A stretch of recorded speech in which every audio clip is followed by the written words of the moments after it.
का खालसा वाहिगुरू जी की फतेह अस्सलाम वालेकुम आदाब वर्ज महा ਤੁਹਾਡੀ ਹੋਸਟ ਨੀਲਮ ਕੌਰ ਤੇ ਮੈਂ ਟੀਵੀ 84 ਦੇ ਸਾਰੇ ਦਰਸ਼ਕਾਂ ਤੇ ਸਰੋਤਿਆਂ ਨੂੰ ਜੀ ਆਇਆਂ ਕਹਿੰਦੀ ਆ ਪ੍ਰੋਗਰਾਮ ਸੱਚੋ ਸੱਚ ਵਿੱਚ ਜਿਹੜੇ ਇਸ ਪ੍ਰੋਗਰਾਮ ਨਾਲ ਦੇਸ਼ਾਂ ਵਿਦੇਸ਼ਾਂ ਤੋਂ ਜੁੜ ਚੁੱਕੇ ਨੇ ਖਾਲਸਾ ਅਫੇਅਰ ਸੈਂਟਰ ਦੇ ਸੰਚਾਲਕ ਡਾਕਟਰ ਅਮਰਜੀਤ ਸਿੰਘ ਜੀ ਰੋਜ਼ਾਨਾ ਤਰ੍ਹਾਂ ਸਟੂਡੀਓ ਵਿੱਚ ਮੇਰੇ ਨਾਲ ਸ਼ਾਮਿਲ ਨੇ ਆਓ ਉਹਨਾਂ ਨਾਲ ਗੱਲਬਾਤ ਕਰਕੇ ਅੱਜ ਦੇ ਅਹਿਮ ਇਸ਼ੂਜ਼ ਉੱਪਰ ਉਹਨਾਂ ਦਾ ਤਬਸਰਾ ਜਾਣਦੇ ਹਾਂ ਜੀ ਡਾਕਟਰ ਸਾਹਿਬ ਵਾਹਿਗੁਰੂ ਜੀ ਕਾ ਖਾਲਸਾ ਵਾਹਿਗੁਰੂ ਜੀ ਕੀ ਫਤਿਹ। हाँ जी नीलम कौर जी ਤੁਹਾਨੂੰ ਵੀ ਤੇ ਦੁਨੀਆ ਭਰ ਚ ਬੈਠੇ ਸਾਡੇ ਬਹੁਤ ਹੀ ਪਿਆਰੇ ਸੋਹਣੇ ਸਿਆਣੇ ਟੀਵੀ 84 ਦੇ ਦਰਸ਼ਕਾਂ ਨੂੰ ਵੀ ਵਾਹਿਗੁਰੂ ਜੀ ਕਾ ਖਾਲਸਾ ਵਾਹਿਗੁਰੂ ਜੀ ਕੀ ਫਤਿਹ ਤੇ ਸਾਡੇ ਬਹੁਤ ਹੀ ਪਿਆਰੇ ਮੁਸਲਮਾਨ ਭੈਣਾਂ ਭਰਾਵਾਂ ਨੂੰ ਅਸਲਾਮ ਅਲੈਕੁਮ ਜੀ ਡਾਕਟਰ ਸਾਹਿਬ ਜੀ ਆਇਆਂ ਨੂੰ ਪ੍ਰੋਗਰਾਮ ਸੱਚੋ ਸੱਚ ਵਿੱਚ ਬਹੁਤ ਮਿਹਰਬਾਨੀ ਜੀ ਡਾਕਟਰ ਸਾਹਿਬ ਅੱਜ 12 ਅਗਸਤ 2021 28 ਸਾਵਨ ਨਾਨਕ ਸ਼ਾਹੀ ਸੰਮਤ 553 ਦਾ ਦਿਨ ਹੈ ਤੇ ਡਾਕਟਰ ਸਾਹਿਬ ਪ੍ਰੋਗਰਾਮ ਸ਼ੁਰੂ ਕਰਨ ਤੋਂ ਪਹਿਲਾਂ ਅਸੀਂ ਆਪਣੇ ਦਰਸ਼ਕਾਂ ਤੇ ਸਰੋਤਿਆਂ ਨੂੰ ਹਮੇਸ਼ਾ ਤਰ੍ਹਾਂ ਦੱਸਿਓ ਵਿਊਅਰਸ ਅਜੇ ਤੁਸੀਂ ਹੱਕ ਸੱਚ ਇਨਸਾਫ ਤੇ ਪੈਰਾਦਨ ਦਾ ਇੱਕੋ ਇੱਕ ਚੈਨਲ ਟੀਵੀ 84 ਨੂੰ ਦੇਖਣਾ ਚਾਹੁੰਦੇ ਹੋ ਤਾਂ ਤੁਸੀਂ ਦੇਖ ਸਕਦੇ ਹੋ ਸਪੈਕਟਰਮ ਕੇਬਲ ਆਰਚਿੰਗ cable Bell Fibe cable Canada Roku Jadoo box ਸ਼ਾਵਾ Facebook TV 84 ਦੀ ਐਪ ਰਾਹੀਂ online streaming and IP box ਤੇ ਤੁਸੀਂ TV 84 ਨੂੰ ਦੇਖ ਸਕਦੇ ਹੋ। ਵਿਊਅਰਸ ਜੇ ਤੁਸੀਂ TV 84 ਨਾਲ ਜਾਂ ਪ੍ਰੋਗਰਾਮ ਸੱਚੋ ਸੱਚ ਨਾਲ Facebook ਰਾਹੀਂ ਜੁੜੇ ਹੋ ਤਾਂ ਇਸ ਨੂੰ ਵੱਧ ਤੋਂ ਵੱਧ ਲਾਈਕ ਕਰੋ ਤੇ ਸ਼ੇਅਰ ਕਰੋ ਅਤੇ ਨਾਲ ਹੀ YouTube ਤੇ ਸਬਸਕ੍ਰਾਈਬ ਵੀ ਕਰੋ। ਇਹ ਵੀ ਦੱਸ ਦਿਓ ਕਿ ਤੁਸੀਂ TV 84 ਦੀ ਐਪ ਨੂੰ ਐਂਡਰੋਇਡ ਐਂਡ ਐਪ ਸਟੋਰ ਤੇ ਡਾਊਨਲੋਡ ਕਰਕੇ ਜੋ TV 84 ਦੀ ਲਾਈਵ ਸਟ੍ਰੀਮ ਹੈ ਉਸ ਨੂੰ ਤੁਸੀਂ 24 ਆਵਰਸ ਦੇਖ ਸਕਦੇ ਹੋ। ਵਿਊਅਰਸ ਹੁਣ ਅਸੀਂ ਆਪਣੇ ਪ੍ਰੋਗਰਾਮ ਦੀ ਸ਼ੁਰੂਆਤ ਕਰਨ ਜਾ ਰਹੇ ਹਾਂ ਔਰ ਪ੍ਰੋਗਰਾਮ ਦੇ ਸ਼ੁਰੂ ਦੇ ਵਿੱਚ ਤੁਹਾਨੂੰ ਦੱਸ ਦਈਏ ਕਿ ਅੱਜ ਦੇ ਪ੍ਰੋਗਰਾਮ ਸੱਚੋ ਸੱਚ ਨੂੰ ਸਪਾਂਸਰ ਕੀਤਾ ਗਿਆ ਹੈ ਯੂਨੀਅਨ ਸਿਟੀ ਕੈਲੀਫੋਰਨੀਆ ਸਥਿਤ PS ਕੈਰੀਅਰਜ਼ ਵੱਲੋਂ ਸਪਾਂਸਰ ਕੀਤਾ ਗਿਆ ਹੈ। ਸੋ PS ਕੈਰੀਅਰਜ਼ ਦੇ ਕਰਤਾ ਸਰਦਾਰ ਪ੍ਰਿਤਪਾਲ ਸਿੰਘ ਹਨੀ ਅਤੇ ਗੁਰਬਚਨ ਸਿੰਘ ਰਾਣਾ ਪਿਛਲੇ ਲੰਬੇ ਸਮੇਂ ਤੋਂ ਪੰਥਕ ਸਫਾਂ ਵਿੱਚ ਜਿਹੜੇ ਨੇ ਉਹ ਵਿਚਰ ਰਹੇ ਨੇ। ਸੋ 1984 ਦੇ ਘੱਲੂਘਾਰੇ ਤੋਂ ਬਾਅਦ ਸ਼ੁਰੂ ਹੋਏ ਖਾਲਿਸਤਾਨ ਦੇ ਸੰਘਰਸ਼ ਵਿੱਚ ਇਹਨਾਂ ਨੇ ਮੋਢੀ ਭੂਮਿਕਾ ਜਿਹੜੀ ਹੈ ਉਹ ਨਿਭਾਈ ਹੈ ਅਤੇ ਬੇ ਏਰੀਆ ਕੈਲੀਫੋਰਨੀਆ ਵਿਖੇ ਪੰਥਕ ਕਾਰਜਾਂ ਲਈ ਅੱਜ ਵੀ ਤਿਆਰ ਹਨ। ਸੋ ਇਹਨਾਂ ਨੇ TV 84 ਵੱਲੋਂ ਪੰਜਾਬ ਤੋਂ ਸ਼ੁਰੂ ਕੀਤੀ ਕਵਰੇਜ ਦੀ ਜਿਹੜੀ ਹੈ ਸ਼ਲਾਘਾ ਕੀਤੀ ਹੈ ਅਤੇ ਬੇਨਤੀ ਕੀਤੀ ਹੈ ਕਿ TV 84 ਨੂੰ ਵਧੇਰੇ ਪੰਜਾਬ ਨਾਲ ਸੰਬੰਧਿਤ ਜਿਹੜੀਆਂ ਮਸਲਿਆਂ ਤੇ ਗਰਾਊਂਡ ਰਿਪੋਰਟਿੰਗ ਵੱਲ ਧਿਆਨ ਕੇਂਦਰਿਤ ਕਰਨਾ ਚਾਹੀਦਾ ਹੈ। ਸੋ ਜਿਸ ਦੀ ਇਸ ਵੇਲੇ ਸਾਨੂੰ ਜ਼ਿਆਦਾ ਲੋੜ ਹੈ। ਸੋ ਅੱਜ ਦੀ ਸਪਾਂਸਰਸ਼ਿਪ ਲਈ ਅਸੀਂ PS ਕੈਰੀਅਰਜ਼ ਦੀ ਸਮੁੱਚੀ ਟੀਮ ਵੀਰ ਪ੍ਰਿਤਪਾਲ ਸਿੰਘ ਹਨੀ ਅਤੇ ਗੁਰਬਚਨ ਸਿੰਘ ਰਾਣਾ ਜੀ ਦਾ ਤਹਿ ਦਿਲ ਤੋਂ ਸ਼ੁਕਰੀਆ ਅਦਾ ਕਰਦੇ ਹਾਂ। ਸੋ ਤੁਹਾਨੂੰ ਵੀ ਅਪੀਲ ਤੇ ਬੇਨਤੀ ਕਰਦੇ ਹਾਂ ਕਿ ਤੁਸੀਂ ਵੱਧ ਤੋਂ ਵੱਧ ਪ੍ਰੋਗਰਾਮ ਸੱਚੋ ਸੱਚ ਨੂੰ ਸਪਾਂਸਰ ਕਰੋ। ਸਪਾਂਸਰਸ਼ਿਪ ਲਈ ਤੁਸੀਂ ਸਾਨੂੰ ਕਾਲ ਕਰ ਸਕਦੇ ਹੋ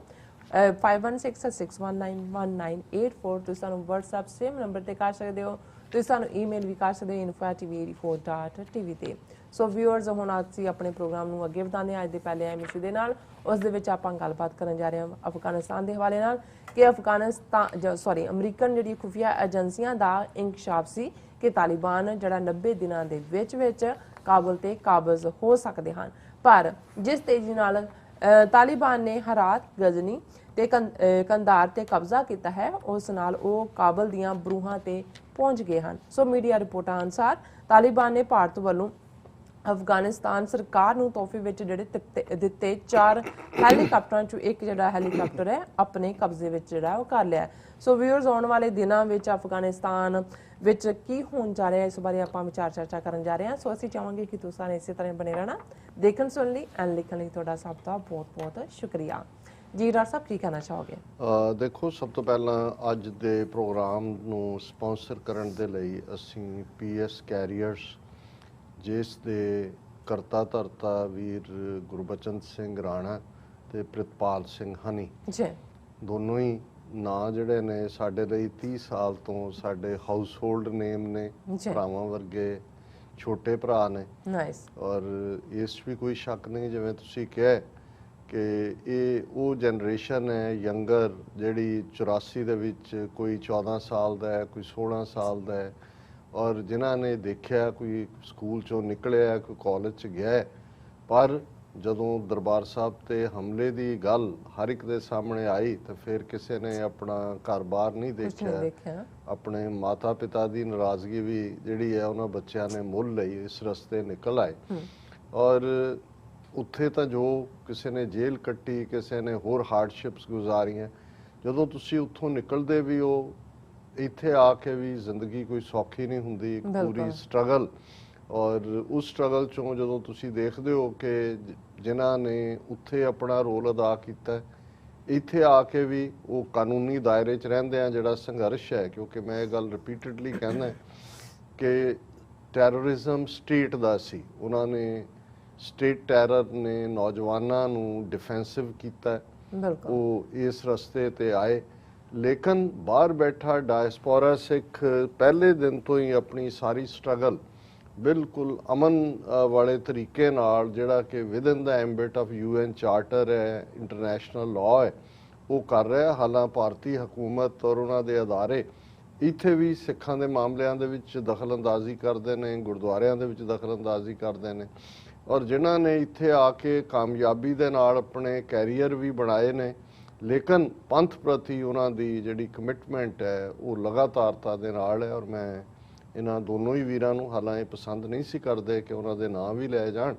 ਪਰ ਮੈਂ ਸਮਝਦਾ ਜਿਵੇਂ ਅਮਰਵੀਰ ਸਿੰਘ ਨੇ ਕਿਹਾ ਕਿ ਭਾਈ ਤੁਹਾਨੂੰ ਨਾਵਾਂ ਦੀ ਲੋੜ ਨਹੀਂ, ਦੂਸਰਿਆਂ ਨੂੰ ਤਾਂ ਲੋੜ ਹੈ। ਸੋ ਜ਼ਾਹਰ ਹੈ ਕਿ ਵੀ ਇਹ ਬਾਕੀਆਂ ਦੇ ਲਈ ਮੋਟੀਵੇਸ਼ਨ ਵੀ ਹੈ, ਔਰ ਇਹ ਸਾਡੇ ਪਰਮਾਨੈਂਟ, ਮੈਂ ਜਿੰਨੀ ਦੇਰ ਵੀ ਪਹਿਲੇ ਪੀਰੀਅਡ 'ਚ ਜਾਂਦਾ ਰਿਹਾ, ਵਾਸ਼ਿੰਗਟਨ 'ਚ 18 ਸਾਲ ਲਗਭਗ ਮੁਕਾਮ ਰਿਹਾ। ਸੋ ਇਹ ਰਾਣੇ ਹਨੀ ਦਾ ਘਰ ਹੀ ਮੇਰਾ ਜਿਹੜਾ ਹੈ ਉਹ ਮੁਸਾਫਰਖਾਨਾ ਰਿਹਾ। ਉਹਨਾਂ ਦਾ ਤਾਂ ਦੌਲਤ ਖਾਨਾ ਹੈ, ਇਵੇਂ ਹੀ ਹੁੰਦਾ ਨਾ। ਪਰ ਜਿੱਥੇ ਤੁਸੀਂ ਜਾ ਕੇ ਗੁਜ਼ਾਰਦੇ ਹੋ, ਅਸੀਂ ਤਾਂ ਇੱਕ ਵਾਰ ਇੱਥੇ ਇੱਕ ਵਾਰੀ ਉੱਥੇ। ਸੋ ਪੱਕੇ ਤੌਰ ਤੇ ਇਹਨਾਂ ਦੀ ਸੇਵਾ ਵੀ ਹੈ ਹਰ ਪੱਖ ਤੋਂ,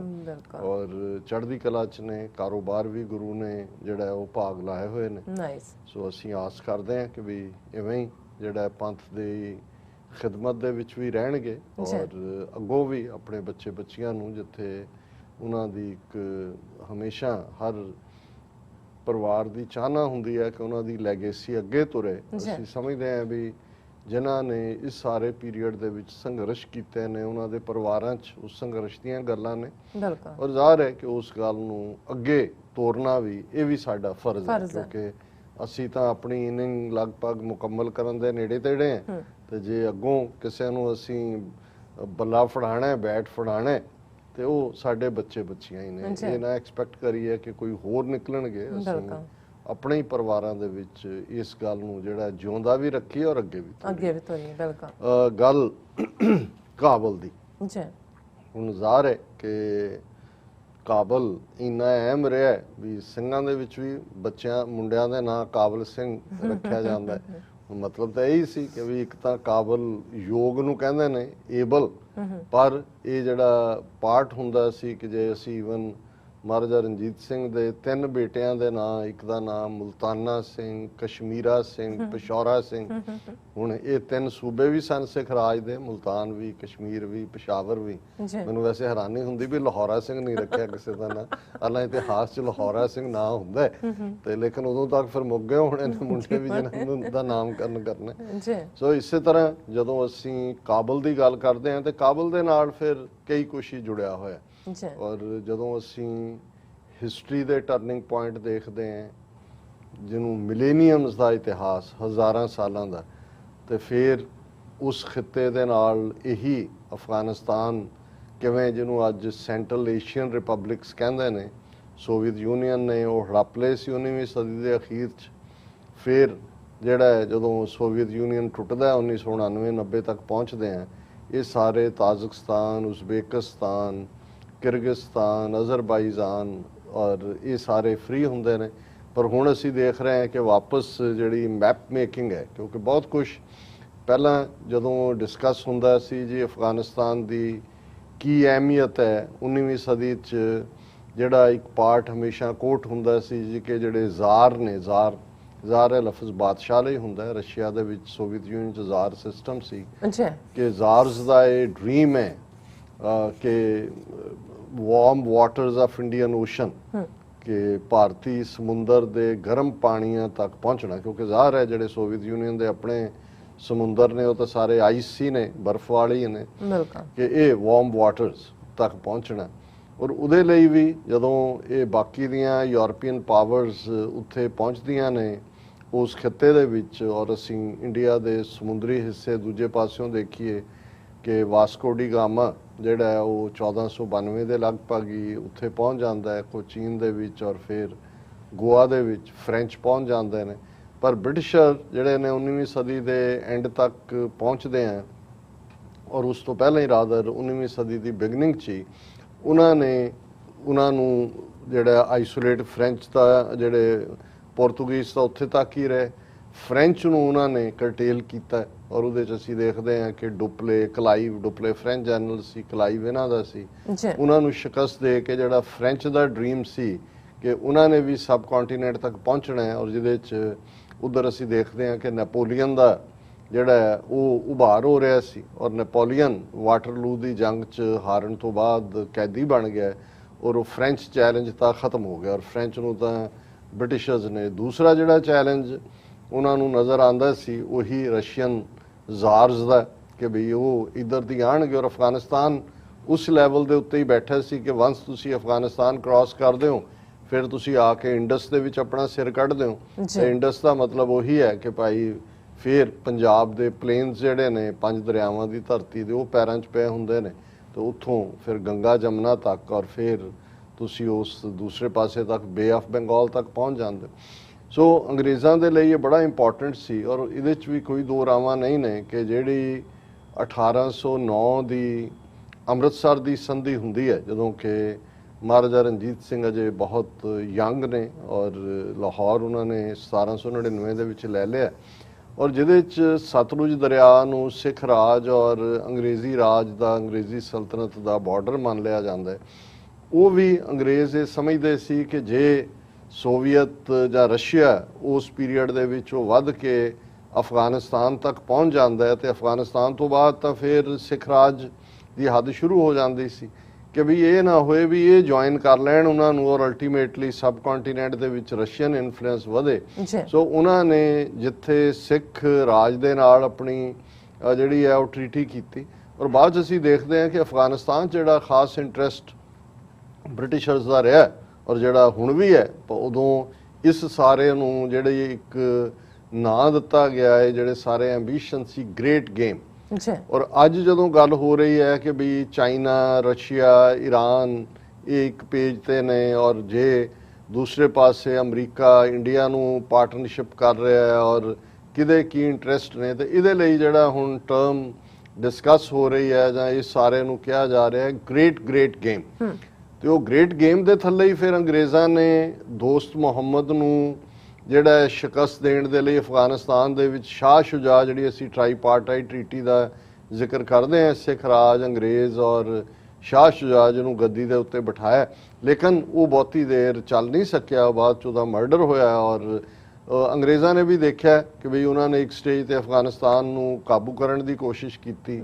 ਫਿਰ ਜੋ ਮੈਸੈਕਰ ਆਫ ਕਾਬਲ ਹੁੰਦਾ ਉਸ ਤੋਂ ਬਾਅਦ 1842 ਤੱਕ ਪਹੁੰਚਦੇ ਆ ਔਰ ਫਿਰ ਜਿਹੜਾ ਅੰਗਰੇਜ਼ਾਂ ਨੇ ਇੱਕ ਸਟੇਜ ਤੇ ਅਫਗਾਨਿਸਤਾਨ ਨੂੰ ਬੇਸ਼ੱਕ ਚੰਗੀ ਤਰ੍ਹਾਂ ਫਿਰ ਭੰਨਿਆ ਵੀ ਉਸ ਦਾ ਬਦਲਾ ਲੈਂਦੇ ਆ ਲੇਕਿਨ ਉਹਨਾਂ ਨੇ ਦੇਖਿਆ ਵੀ ਮੇਨਲੈਂਡ ਅਫਗਾਨਿਸਤਾਨ ਨੂੰ ਕਾਬੂ ਕਰਨਾ ਉਹਨਾਂ ਦੇ ਵੱਸ ਦਾ ਰੋਗ ਨਹੀਂ ਹੈ ਔਰ ਉਹਨਾਂ ਨੇ ਜਿਹੜੀ ਟ੍ਰੀਟੀ ਸਾਈਨ ਕੀਤੀ ਜਿਹਦੇ ਥੱਲੇ ਫਾਈਨਲੀ ਜਿਹੜੀ ਅਸੀਂ ਡਿਊਰੈਂਟ ਲਾਈਨ ਦੇਖਦੇ ਆ 1893 ਤੱਕ ਪਹੁੰਚਦੇ ਆ ਉਹ ਡਰਾ ਹੋ ਜਾਂਦੀ ਹੈ। ਇਹ ਵੱਖਰੀ ਗੱਲ ਹੈ ਕਿ 20ਵੀਂ ਸਦੀ 'ਚ ਅਫਗਾਨਿਸਤਾਨ ਫਿਰ ਆਪਣੀਆਂ ਹਿਕਅਪਸ 'ਚੋਂ ਗੁਜ਼ਰਦਾ ਹੈ ਉਹਨਾਂ ਦੇ ਮੋਨਾਰਕੀ ਵੀ ਆਉਂਦੀ ਹੈ ਅਲਟੀਮੇਟਲੀ ਕਮਿਊਨਿਜ਼ਮ ਦਾ ਵੀ ਇਨਫਲੂਐਂਸ ਜਾਂਦਾ ਹੈ ਇਨ ਬਿਟਵੀਨ ਜਿਹੜਾ ਉਹ ਰਸ਼ੀਅਨ ਇਨਫਲੂਐਂਸ ਜਿਹੜਾ ਉਹ ਪੂਰਾ ਕਮਿਊਨਿਜ਼ਮ ਦਾ ਪ੍ਰਭਾਵ ਪੈਂਦਾ ਹੈ ਔਰ ਇਹ ਪਹੁੰਚਦੇ ਫਿਰ ਜ਼ਾਹਿਰ ਸ਼ਾਹ ਔਰ ਦੂਜੇ ਜਿਹੜੇ ਬਾਦਸ਼ਾਹ ਵੀ ਨੇ ਉਹ ਕਿਵੇਂ ਐਗਜ਼ਾਈਲ 'ਚ ਐਂਡ ਹੁੰਦੇ ਨੇ। ਸੋ ਅਫਗਾਨਿਸਤਾਨ ਦੀ ਹਿਸਟਰੀ 'ਚੋਂ ਤੁਹਾਨੂੰ ਸਟੇਬਿਲਿਟੀ ਨਜ਼ਰ ਨਹੀਂ ਆਉਂਦੀ ਔਰ ਕਿਤੇ ਨਾ ਕਿਤੇ ਇਹੀ ਨਹੀਂ ਵੀ ਉਹ ਲੋਕ ਜਿਹੜੇ ਨੇ ਉਹਨਾਂ ਦੇ ਹਿੱਲੀ ਏਰੀਆ ਔਰ ਉਹ ਕੋਈ ਜਾਲ ਕਿਸਮ ਦੇ ਲੋਕ ਨੇ ਜਿਵੇਂ ਕਈ ਪ੍ਰੈਜ਼ੈਂਟ ਕਰਨ ਦੀ ਕੋਸ਼ਿਸ਼ ਕਰਦੇ ਨੇ ਕਈ ਵਾਰ ਤੁਹਾਡੇ ਨਾਲ ਜੀਓਗ੍ਰਾਫੀਆ ਨੇ ਉਹੀ ਸਲੂਕ ਰੱਖਿਆ ਹੁੰਦਾ ਹੈ। ਜੀਓਗ੍ਰਾਫੀਆ ਜਾਂ ਜੇ ਹਿਸਟਰੀ ਨੂੰ ਡਿਸਾਈਡ ਕਰਦਾ ਤਾਂ ਹਿਸਟਰੀ ਲਈ ਜੀਓਗ੍ਰਾਫੀਆ ਇੰਪੋਰਟੈਂਟ ਹੁੰਦਾ ਹੈ ਔਰ ਕਿਉਂਕਿ ਇਹ central Asian Republics in general ਜਿੱਥੋਂ ਬਹੁਤ ਸਾਰੇ ਕਬੀਲੇ ਵੀ ਨਿਕਲੇ ਔਰ ਕਬੀਲੇ ਸਾਰੇ ਜਦੋਂ ਅੱਜ ਅਸੀਂ ਗੱਲ ਕਰਦੇ ਹਾਂ ਕਿ ਪਸ਼ਤੂਨ ਵੀ ਨੇ ਤਾਜ਼ਿਕ ਵੀ ਨੇ ਉਜ਼ਬੇਕ ਵੀ ਨੇ ਹਜ਼ਾਰੇ ਵੀ ਨੇ ਫਿਰ ਜਦ ਤੁਸੀਂ ਪਰਲੇ ਪਾਸੇ ਚਲੇ ਜਾਂਦੇ ਹੋ ਤੁਰਕ ਨੇ ਫਿਰ ਅਜ਼ਰੀ ਨੇ ਅਜ਼ਰਬਾਈਜਾਨ 'ਚ ਵੀ ਨੇ ਈਰਾਨ 'ਚ ਵੀ ਨੇ ਫਿਰ ਤੁਸੀਂ ਪਰਲੇ ਪਾਸੇ ਟਰਕੀ ਜਿਹੜਾ ਉਹਨਾਂ ਦੇ ਆਪਣੇ ਕਬੀਲਿਆਂ ਦੇ ਸੋ ਇਹ ਕੋਈ ਜਿਹੜੀਆਂ ਡਿਮਾਰਕੇਸ਼ਨ ਨੇਸ਼ਨ ਸਟੇਟਸ ਦੇ ਥੱਲੇ 19th ਸੈਂਚੁਰੀ ਐਂਡ ਜਾਂ ਬਾਅਦ 20th ਸੈਂਚੁਰੀ 'ਚ ਬਣਦੀਆਂ ਚਲੀਆਂ ਗਈਆਂ ਔਰ ਜਿਹੜੇ ਨਕਸ਼ੇ ਬਦਲਦੇ ਔਰ ਆਉਂਦੇ ਜਾਂਦੇ ਨੇ ਇਹ ਉਹਨਾਂ ਦਾ ਉਸ ਮੌਕੇ ਉਸ ਪੁਆਇੰਟ ਦੇ ਉੱਤੇ ਹੋਣਾ ਜਿਹੜਾ ਕਿ ਗੇਟਵੇ ਹੈ ਯੂਰਪ ਦਾ ਕਿਉਂਕਿ ਯੂਰਪ ਨਾਲ ਸਮੁੰਦਰ ਰਾਹੀਂ ਤਾਂ ਡਿਫਰੈਂਟ ਰਾਊਟ ਬਾਅਦ 'ਚ ਨਿਕਲਿਆ ਔਰ ਗੇਟਵੇ ਹੋਣ ਦੇ ਨਾਤੇ ਇਹ ਵੀ ਹੈ ਜਦੋਂ ਗ੍ਰੇਟ ਗੇਮ ਅੱਜ ਅਸੀਂ ਕਹਿ ਰਹੇ ਹਾਂ ਕਿ ਕਿਹਨੇ ਇਹਨੂੰ ਕੰਟਰੋਲ ਕਰਨਾ ਹੈ। ਔਰ ਹੁਣ ਚਾਈਨਾ ਜਦੋਂ ਕਿ ਇੱਕ ਵੱਡੀ ਐਮਰਜਿੰਗ ਪਾਵਰ ਦੇ ਤੌਰ ਦੇ ਉੱਤੇ $15 ਟ੍ਰਿਲੀਅਨ ਦੀ ਇਕਨੋਮੀ ਦੇ ਨਾਲ ਔਰ one belt one road initiative ਥੱਲੇ ਉਹੀ 올ਡ ਸਿਲਕ ਰਾਊਟ ਜਿਹੜਾ ਟ੍ਰੇਡ ਰਾਊਟ ਸੀ ਉਹਨੂੰ ਉਹਨਾਂ ਨੇ ਹੋਰ ਵੀ 130 ਤੋਂ ਜ਼ਿਆਦਾ ਮੁਲਕਾਂ ਨੂੰ ਆਪਣੇ ਨਾਲ ਰਲਾ ਕੇ ਇਸ ਸਾਰੇ ਨੂੰ ਕੀਤਾ। ਸੋ ਇਹ ਸਾਰੀ ਰਾਈਵਲਰੀ ਅਦਰਵਾਈਜ਼ ਤੁਸੀਂ ਦੇਖੋਗੇ ਕਿ ਵੀ ਉਹ ਜਾ ਕੇ ਡਾਲਰ ਦੇ ਉੱਤੇ ਹੀ ਮੁੱਕਦੀ ਹੈ ਕਿ ਵੀ ਇਹ ਖੇਡ ਕੀ ਹੈ। ਪਰ ਇਸ ਖਿੱਤੇ ਦੇ ਲੋਕ ਹਜ਼ਾਰਾਂ ਸਾਲਾਂ ਤੋਂ ਇੱਕ ਫਾਡਰ ਬਣਦੇ ਰਹੇ, ਇੱਕ ਚਾਰਾ ਬਣਦੇ ਰਹੇ, ਇਧਰੋਂ ਹਮਲਾਵਰਾਂ ਦਾ ਵੀ ਔਰ ਇਧਰੋਂ ਜਿਨ੍ਹਾਂ ਨੇ 19ਵੀਂ ਸਦੀ ਜਾਂ 20ਵੀਂ ਸਦੀ ਦੀ ਅਸੀਂ ਗੱਲ ਕਰੀਏ ਤਾਂ ਉਸ ਟਾਈਡ ਨੂੰ ਰਿਵਰਸ ਕਰਨ ਦਾ ਵੀ। ਫਿਰ ਜੇ ਅਸੀਂ ਬਰੇਸਗੀਰ ਦੀ ਹਿਸਟਰੀ ਜਾਂ ਆਪਣੇ ਦੋਵਾਂ ਪੰਜਾਬ ਜਾਂ ਪੰਜ ਦਰਿਆਵਾਂ ਦੀ ਧਰਤੀ ਦੀ ਹਿਸਟਰੀ ਦੇਖੀਏ, ਫਿਰ ਅਸੀਂ ਇਹਨਾਂ ਦਾ ਵਿਕਟਮਹੁੱਡ ਵੀ ਦੇਖਦੇ ਹਾਂ ਕਿ ਕਿਵੇਂ ਮਹਿਮੂਦ ਗਜ਼ਨਵੀ ਜਿਹਦਾ ਕਿ ਪਹਿਲਾ ਹਮਲਾਵਰ 17 ਵਾਰ ਆਉਂਦਾ ਉਹ 11ਵੀਂ ਸਦੀ ਦੀ ਬਿਗਨਿੰਗ 'ਚ,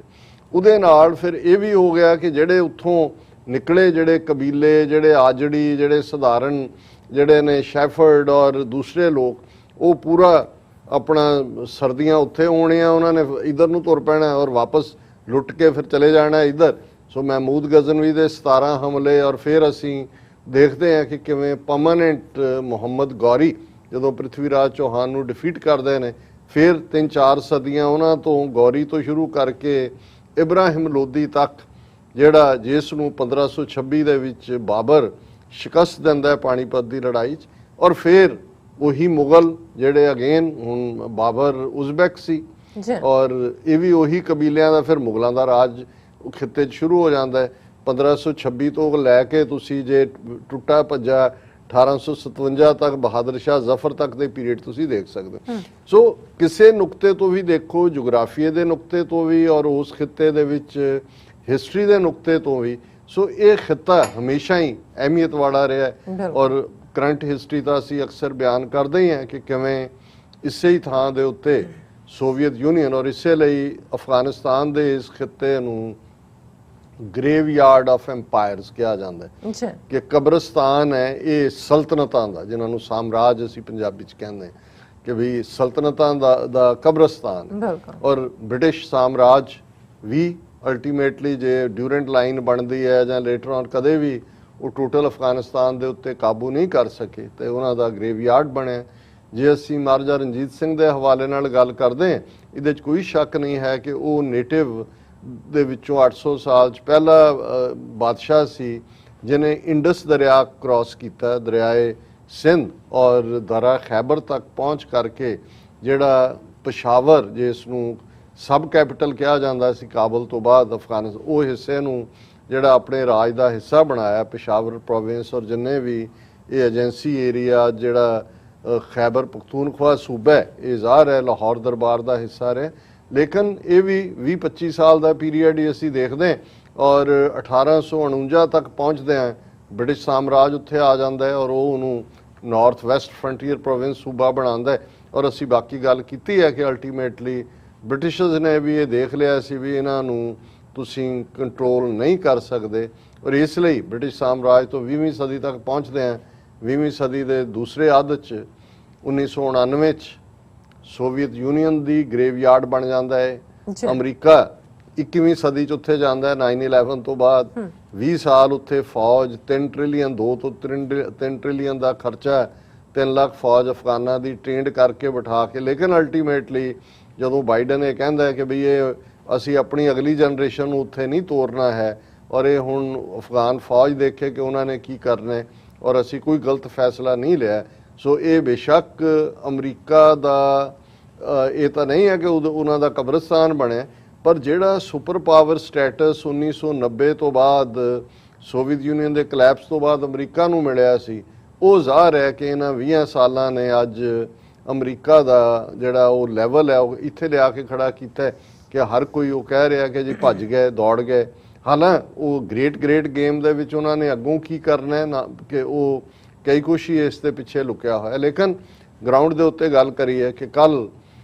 ਸਾਰੇ ਹੀ ਦੁਨੀਆ ਭਰ ਦੇ ਮੀਡੀਆ ਨੇ, ਕਿਉਂਕਿ ਜਦੋਂ ਰਾਇਟਰ, ਐਸੋਸੀਏਟਡ ਪ੍ਰੈਸ ਜਾਂ AFP ਕਿਸੇ ਨਿਊਜ਼ ਨੂੰ ਚੁੱਕਦਾ ਹੈ ਤਾਂ ਜ਼ਾਹਰ ਹੈ ਹੰਡਰਡਸ ਆਫ ਅੱਗੋਂ ਜਿਹੜੀਆਂ ਨਿਊਜ਼ ਏਜੰਸੀਜ਼ ਨੇ ਉਸ ਖਬਰ ਨੂੰ ਛਾਇਆ ਕਰਦੀਆਂ ਜੀ ਔਰ ਟੈਲੀਕਾਸਟ ਹੁੰਦਾ ਹੈ ਕਿ ਖੁਫੀਆ ਏਜੰਸੀਆਂ ਨੇ ਆਪਣੇ ਅੰਦਰੂਨੀ ਸੋਰਸਿਸ ਦੇ ਹਵਾਲੇ ਨਾਲ ਜਿਹੜੀ ਖਬਰ ਮੀਡੀਆ ਤੱਕ ਪਹੁੰਚਾਈ ਉਹ ਸੀ ਕਿ 90 ਦਿਨ ਦੇ ਵਿੱਚ ਤਾਲਿਬਾਨ ਕਾਬਲ ਲੈ ਸਕਦੇ ਨੇ। ਜੀ ਅਸੀਂ ਵੀ ਉਸ ਤੇ ਜ਼ਿਕਰ ਕੀਤਾ, ਅਸੀਂ ਕਿਹਾ ਜੀ 90 ਦਿਨ ਤਾਂ ਬਹੁਤ ਜ਼ਿਆਦਾ ਨੇ, ਬਹੁਤ ਜ਼ਿਆਦਾ ਨੇ, ਇਹ ਮਹੀਨੇ ਦੇ ਵਿੱਚ ਹੀ ਹੋ ਸਕਦਾ। ਲੇਕਿਨ ਜਦੋਂ ਤੱਕ ਹੁਣ ਹਰ ਮਿੰਟ ਸਿਚੁਏਸ਼ਨ ਇਹ ਬਦਲ ਰਹੀ ਹੈ, ਅੱਜ ਜਦੋਂ ਸਵੇਰੇ ਉੱਠਦੇ ਆ ਹਰ ਇੱਕ ਨੇ ਆਪਣੇ ਖੋਲੇ ਜਿਹੜੇ ਨੇ ਉਹ ਕੰਪਿਊਟਰ ਆਈਪੈਡ ਤੇ ਦੂਜੇ ਤੇ ਸੀ ਕਿ ਵੀ ਤਿੰਨੋਂ ਹੀ ਵੱਡੇ ਕਾਬਲ ਤੋਂ ਬਾਅਦ, ਕਾਬਲ ਜਿਵੇਂ ਅਸੀਂ ਕਿਹਾ ਵੀ ਸਭ ਤੋਂ ਵੱਡਾ ਸਿਟੀ ਹੈ ਅਫਗਾਨਿਸਤਾਨ ਦਾ, ਲਗਭਗ 10% ਆਬਾਦੀ ਕਾਬਲ 'ਚ ਹੈ ਜਿਹੜੀ ਹੈ, ਔਰ ਉਹ 5 ਮਿਲੀਅਨ ਬਣਦੀ ਹੈ 50 ਲੱਖ। ਪਰ ਉਸ ਤੋਂ ਬਾਅਦ ਜਿਹੜਾ ਦੂਸਰਾ ਵੱਡਾ ਸ਼ਹਿਰ ਹੈ ਉਹ ਕੰਧਾਰ ਹੈ ਤੇ ਫਿਰ ਹੈਰਾਤ ਹੈ। ਹੈਰਾਤ ਬਾਰਡਰ ਲੱਗਦਾ ਹੈ ਈਰਾਨ ਦੇ ਨਾਲ, ਬੜਾ ਅਹਿਮੀਅਤ ਵਾਲਾ। ਔਰ ਕੰਧਾਰ ਜਿਹੜਾ ਜਦੋਂ ਅਸੀਂ ਕਾਬਲ ਕੰਧਾਰ ਤੱਕ ਕਹਿੰਦੇ ਹੁਣ ਜੇ ਤੁਸੀਂ, ਔਰ ਇਸ ਦੇ ਨਾਲ ਇਹ ਤਾਂ ਦੋ ਸ਼ਹਿਰ ਲਏ ਹੀ ਲਏ, ਜਿਹੜਾ ਸਟ੍ਰੈਟੇਜਿਕਲੀ ਬੜਾ ਇੰਪੋਰਟੈਂਟ ਜਦੋਂ ਕੰਧਾਰ ਕਾਬਲ ਹਾਈਵੇ ਦੀ ਗੱਲ ਹੁੰਦੀ ਹੈ ਤੇ ਵਿਚਕਾਰ ਜਿਹੜਾ ਕਾਬਲ ਤੋਂ ਸਿਰਫ 95 ਮੀਲ ਦੂਰ ਜਿਹੜਾ ਵੱਡਾ ਸ਼ਹਿਰ ਗਜ਼ਨੀ, ਜਦੋਂ ਅਸੀਂ ਮਹਿਮੂਦ ਗਜ਼ਨੀ ਦੀ ਗੱਲ ਕਰਦੇ ਹਾਂ, ਗਜ਼ਨਵੀ ਵੀ ਕਿਹਾ ਜਾਂਦਾ, ਔਰ ਜ਼ਾਹਰ ਹੈ ਕਿ ਵੀ ਇਹ ਅਹਿਮੀਅਤ ਵਾਲਾ ਹੈ ਕਿਉਂਕਿ ਇਹੀ ਅਲਟੀਮੇਟਲੀ ਇੱਕ ਮੇਨ ਹਾਈਵੇ ਹੈ ਔਰ ਗਜ਼ਨੀ ਦੇ ਉੱਤੇ ਵੀ ਤਾਲਿਬਾਨ ਨੇ ਕਬਜ਼ਾ ਕਰ ਲਿਆ। ਹੁਣ ਇਹ ਜਦੋਂ ਇੱਕ ਤੋਂ ਬਾਅਦ ਇੱਕ ਔਰ ਇੰਨੀ ਤੇਜ਼ੀ ਦੇ ਨਾਲ, ਵੈਸੇ ਤਾਂ ਹਾਊਸ ਆਫ ਕਾਰਡਸ ਕਿਹਾ ਜਾਂਦਾ ਹੈ ਕਿ ਜਿਵੇਂ ਤਾਸ਼ ਦੇ ਪੱਤੇ ਡਿੱਗਦੇ ਨੇ, ਪਰ ਜਿਸ ਤੇਜ਼ੀ ਨਾਲ ਔਰ ਉਹ ਲਗਾਤਾਰ ਸਰੈਂਡਰ ਵੀ ਕਰ ਰਹੇ ਨੇ, ਔਰ ਇਹੀ ਨਹੀਂ ਕਿ ਉਹਨਾਂ ਨੇ ਸ਼ਹਿਰਾਂ ਤੇ ਕਬਜ਼ਾ ਕਰ ਲਿਆ, ਇਹਦੇ ਨਾਲ ਹੁਣ ਜਿੰਨੇ ਸਫਿਸਟੀਕੇਟ ਵੈਪਨ ਅਮਰੀਕਾ ਨੇ, ਨੈਟੋ ਨੇ, ਇੰਡੀਆ ਨੇ ਦਿੱਤੇ ਉਹ ਵੀ ਸਾਰੇ ਉਹਨਾਂ ਦੇ ਕੰਟਰੋਲ 'ਚ ਆ ਰਹੇ ਨੇ। ਉਹਨਾਂ ਦੇ ਵਿੱਚ ਪਰਸਨਲ ਆਰਮਡ ਕੈਰੀਅਰ ਨੇ, ਟੈਂਕਸ ਨੇ, ਉਹਨਾਂ ਦੇ ਵਿੱਚ ਈਵਨ ਡਰੋਨ ਹੈ, ਹੈਵੀ ਵੈਪਨਰੀ ਹੈ, ਔਰ ਹੋਰ ਤੇ ਹੋਰ ਜਿਹੜੇ ਭਾਰਤ ਨੇ 4 ਹੈਲੀਕਾਪਟਰ ਗਿਫਟ ਕੀਤੇ ਸੀ, ਉਹਨਾਂ 'ਚੋਂ ਵੀ ਇੱਕ ਹੈਲੀਕਾਪਟਰ 'ਚ ਬਹਿ ਕੇ, ਜਿਵੇਂ ਮੈਂ ਕਿਹਾ ਸੀ ਕਿ ਵੀ ਤਾਲਿਬਾਨ ਗੰਨੇ ਚੂਪ ਰਹੇ ਨੇ, ਮਤਲਬ ਇਹ ਹੈ ਵੀ ਉਹਨਾਂ ਨੇ, ਔਰ ਭਾਰਤੀ ਮੀਡੀਆ ਕਹਿ ਰਿਹਾ ਦੇਖੋ ਸਾਡੇ ਗਿਫਟ ਕੀਤੇ ਹੈਲੀਕਾਪਟਰ ਤੇ ਵੀ ਕਬਜ਼ਾ ਕਰ ਲਿਆ, ਔਰ ਉਹਨਾਂ ਨੇ ਜਿਹੜਾ ਹੈ ਉਹ ਆਪਣਾ ਰਿਟ ਇਸ ਹੱਦ ਤੱਕ ਐਸਟੈਬਲਿਸ਼ ਕਰ ਲਈ ਹੈ ਕਿ ਹੁਣ ਉਹੀ ਅਸ਼ਰਫ ਗਨੀ ਜਿਹੜਾ ਗੱਲ ਸੁਣਨ ਨੂੰ ਤਿਆਰ ਨਹੀਂ, ਕਹਿੰਦਾ ਸੀ ਕੋਈ ਨਹੀਂ ਇਹ ਲੈ ਲੈ ਦੂਜੇ ਕੰਟਰੀ ਸਾਈਡ ਏਰੀਆ 6 ਮਹੀਨੇ ਦੇ ਵਿੱਚ ਅਸੀਂ ਵਾਪਸ ਲੈ ਲਾਂਗੇ। ਹੁਣ ਜਿਹੜੀਆਂ ਖਬਰਾਂ ਨੇ ਕਿ Kabul offers Taliban power sharing to end violence,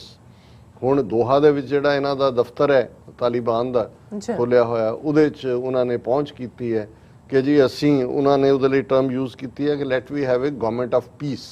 ਅਮਨ ਦੀ ਸਰਕਾਰ ਬਣਾਈਏ ਔਰ ਕੋਈ ਜਿਹੜਾ ਬਲੱਡ ਸ਼ੈਡ ਰੋਕਿਆ ਜਾਏ। ਜਾਂ ਦੂਜਾ ਹਾਲਾਂ ਜੇ ਇਸ ਤੁਸੀਂ ਟ੍ਰੈਜਡੀ ਦਾ ਹਿਊਮੈਨੀਟੇਰੀਅਨ ਦਰਦਨਾਕ ਆਸਪੈਕਟ ਦੇਖਦੇ ਹੋ